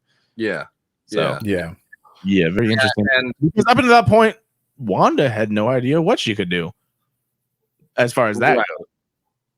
Right. I mean, and then I mean, it's like she basically she created Vision out of just straight chaos. Her own magic, and so which is very interesting because I mean, as someone who is a fan of a lot of different fiction that has to do with magic, a lot of the main things that a lot of them follow is the rule that you can't create something. Right. Whatever you make has to come from something else, whether it be your own life force, something else's life force, turning one matter into another matter. Chaos magic is one of the few things that I've seen where it's like you can create something out of nothing. And that and Sabrina the Teenage Witch with Melissa Joan Hart They're the only two things that use chaos magic in the sense of they create something out of nothing. Yeah. And because of that, I'm like, oh, that makes it. Wait, so cool. we do have another episode, right? Or no, we definitely have one more at least. We're not sure if we have one or two more for some reason. I didn't look very heavily into it, but some people were like, "Oh, we get a bonus episode." I'm like, where was there a thing where they said you get X amount of episodes? Like, I don't know. I don't know if any of you heard we that. We don't know what these. We have at least one more, possibly two more. I think is what's going on. And then obviously, I heard the only thing I kind of heard was that people were confusing a like behind the scenes sort of like show about how they made WandaVision, and they were confusing that as another episode to the show. It's really just sort of behind the scenes thing. Because I know it's having a making of similar to the gallery of they were confusing that with another episode. Oh, okay, maybe that's what it is. I'm very excited about that too because almost more so do I love behind the scenes stuff as the actual stuff that I love. Because the best. Finding or watching somebody so passionate about something tell you how they created it is the best. It's how I love it. And that's probably why I like the stuff that I watch on YouTube. I watch tons of engineering shows and cooking shows even are at its core exactly that same thing where it's like, I made something amazing and it tastes delicious. Let me show you how. I fucking love making of something. Right. I don't know. I'll just say that I'm really looking forward to how they wrap this up. And this is, I mean, now we know where this is all going to go with the Doctor Strange, at least, like a little bit. We have a better idea of where we think this might go, Yeah. So there's the two main things. I think the easiest thing to be is, and I think this is from the beginning, people were like, Wanda gets crazy, her powers go off, and she becomes the villain in Doctor Strange. I don't want that still. Here's the best case scenario that I want to see, and that is Wanda will have to make a choice whether she comes back to this reality or another one, and she'll choose to go to another one where she can live with Vision and her kids. Yeah. And Doctor Strange will have to work that out and bring them into the proper universe. Because I'll say this: Vision's not going anywhere. I don't believe Paul Bettany is done after this. As far as the kids go, White Vision might not. That's what I'm saying. I think here's another thing too. There's been speculation where it's like Vision's soul in the Hex can come and be in the White Vision body. I don't like how it looks, and I hope. But they've established the fact that there's like it's not just like a made up reality. It's her changing, actual things into. So absolutely. I mean, it's possible. Which is why I think they made it possible. Yeah, no, absolutely. And the thing that backs this up the most is that Vision came out of that Hex for a small amount of time, but he existed out of it. He was just exactly back in. So it's definitely a possibility for that. I don't like the aesthetic of the White Vision, so I hope they don't stick with that. Yeah. Well, I'm thinking that the White Vision will be around for a minute. At least something. I really, and I kind of hope that they keep him around for. I hope that it's not just like they bring him in and then it's like we're gonna destroy him at the end of this series. I really don't. I really hope that that's not what happens. The biggest thing that I've thought since the beginning, and I still want to know now, is why after all this time has not a single other Avenger shown up. Yeah, I know. That's like every other fucking Marvel thing. But now there's like no reason for it. In the beginning, because who do we have now? I mean, we still got like War Machine. Everyone. The only people that are gone are literally Scarlet. I keep doing this. Scarlett Johansson, which is Black Widow, and Tony. That's it. Everyone else is. No, but I'm saying we got like Guardians and the Galaxy. They're gone away, and then what? Black Panther's. Okay, if not dead in this universe. Here is the list of people that should have shown up or should show up. Number one, Doctor Strange should have and might possibly at the end. Yeah, but should have. Yeah, mostly because of the fact of magic. Right. Thor and Loki showed up like for 5 minutes, and he fucking showed up. You know? Yeah, true. Yeah. So he's number one. Number two is literally anyone that knows fucking Wanda is like, I'm your friend. So like, there's no reason Sam or Bucky or whoever is like friends with Wanda or Hawkeye didn't like what? Wanda's crazy? That's weird. I should show up. Yeah. I have nothing else to do yet. Yeah. Yeah. Like they're getting their own series, but there's no reason because this takes place 3 weeks after Endgame. I mean, even who's to say? I mean, who's to say that even like Hank Pym's, theories wouldn't be helpful in what was going on? Like, why all wouldn't of this? Yeah. Fucking what's his face? Fury should have some input. Well, Fury's in space. Yeah, but one, we know he has a Skrull counterpart, and two, he should be able to be like, hey, one of my fucking Avengers is crazy. And I don't know the exact ties Fury has with Sword yet, but I'm sure he does have some. Yeah. You know, there should be Avengers here. People like Peter Parker don't need to be, but it actually has, like you said, been confirmed that this takes place before Spider-Man Far From Home, which is weird. Because of the pandemic, the release order is all fucked up. Oh, okay. And of course, Sony beat it. So Spider-Man Far From Home. So he'd be like in Europe right now. If we're talking, if we're going timeline, probably. He'd probably be in Europe right now. I believe, from what I remember, that Endgame takes place in somewhat around November of that year, and Far From Home takes place in summer after. So around 6 months of time. So I think he's back. I think he's in New York at this point. Yeah, he's just chilling in New York, doing Spidey shit. I don't believe he needs to, because he isn't doing backflips. I don't think he's ever. No, he has met Scarlet Witch in Civil War, but he's not friends or anything. So I'm gonna give Peter Parker a pass. I'm talking about everybody else that literally is her friend. War Machine being one of them, even. Like they live with War Machine, especially. Yeah, like all these fucking people knew Wanda, and no one's even around. But number one, Doctor Strange, for the obvious reasons of giant magical fucking thing going on, and he should know about. Fucking Wong. Yeah. Wong? He's like, oh yeah, I gotta go back to the sanctum. Bye. Yeah. Someone has to take care of it. Yeah. Dude, I really got to piss again. And yeah, I think that's a good place to wrap up anyway. Yeah. All right. Well, thank you everyone for listening and watching. Of course, we love you so much, so much. Let us know your theories on things in the comment section, and of course, hit us up on all of our social media, which is down in the links below. Thank you so much, and then we'll be back next week with some cool shit. My name's Garrett Lee, and thank you again for Ricky C and Ryan D. We will see you on another time. Bye-bye. Hi, everybody. 10, 9, 8. Ciao, fellas. 5, 4, 3, 2, 1.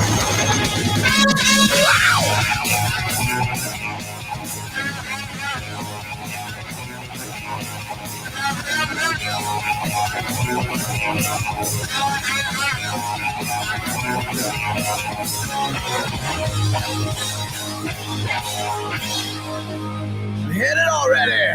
Ow!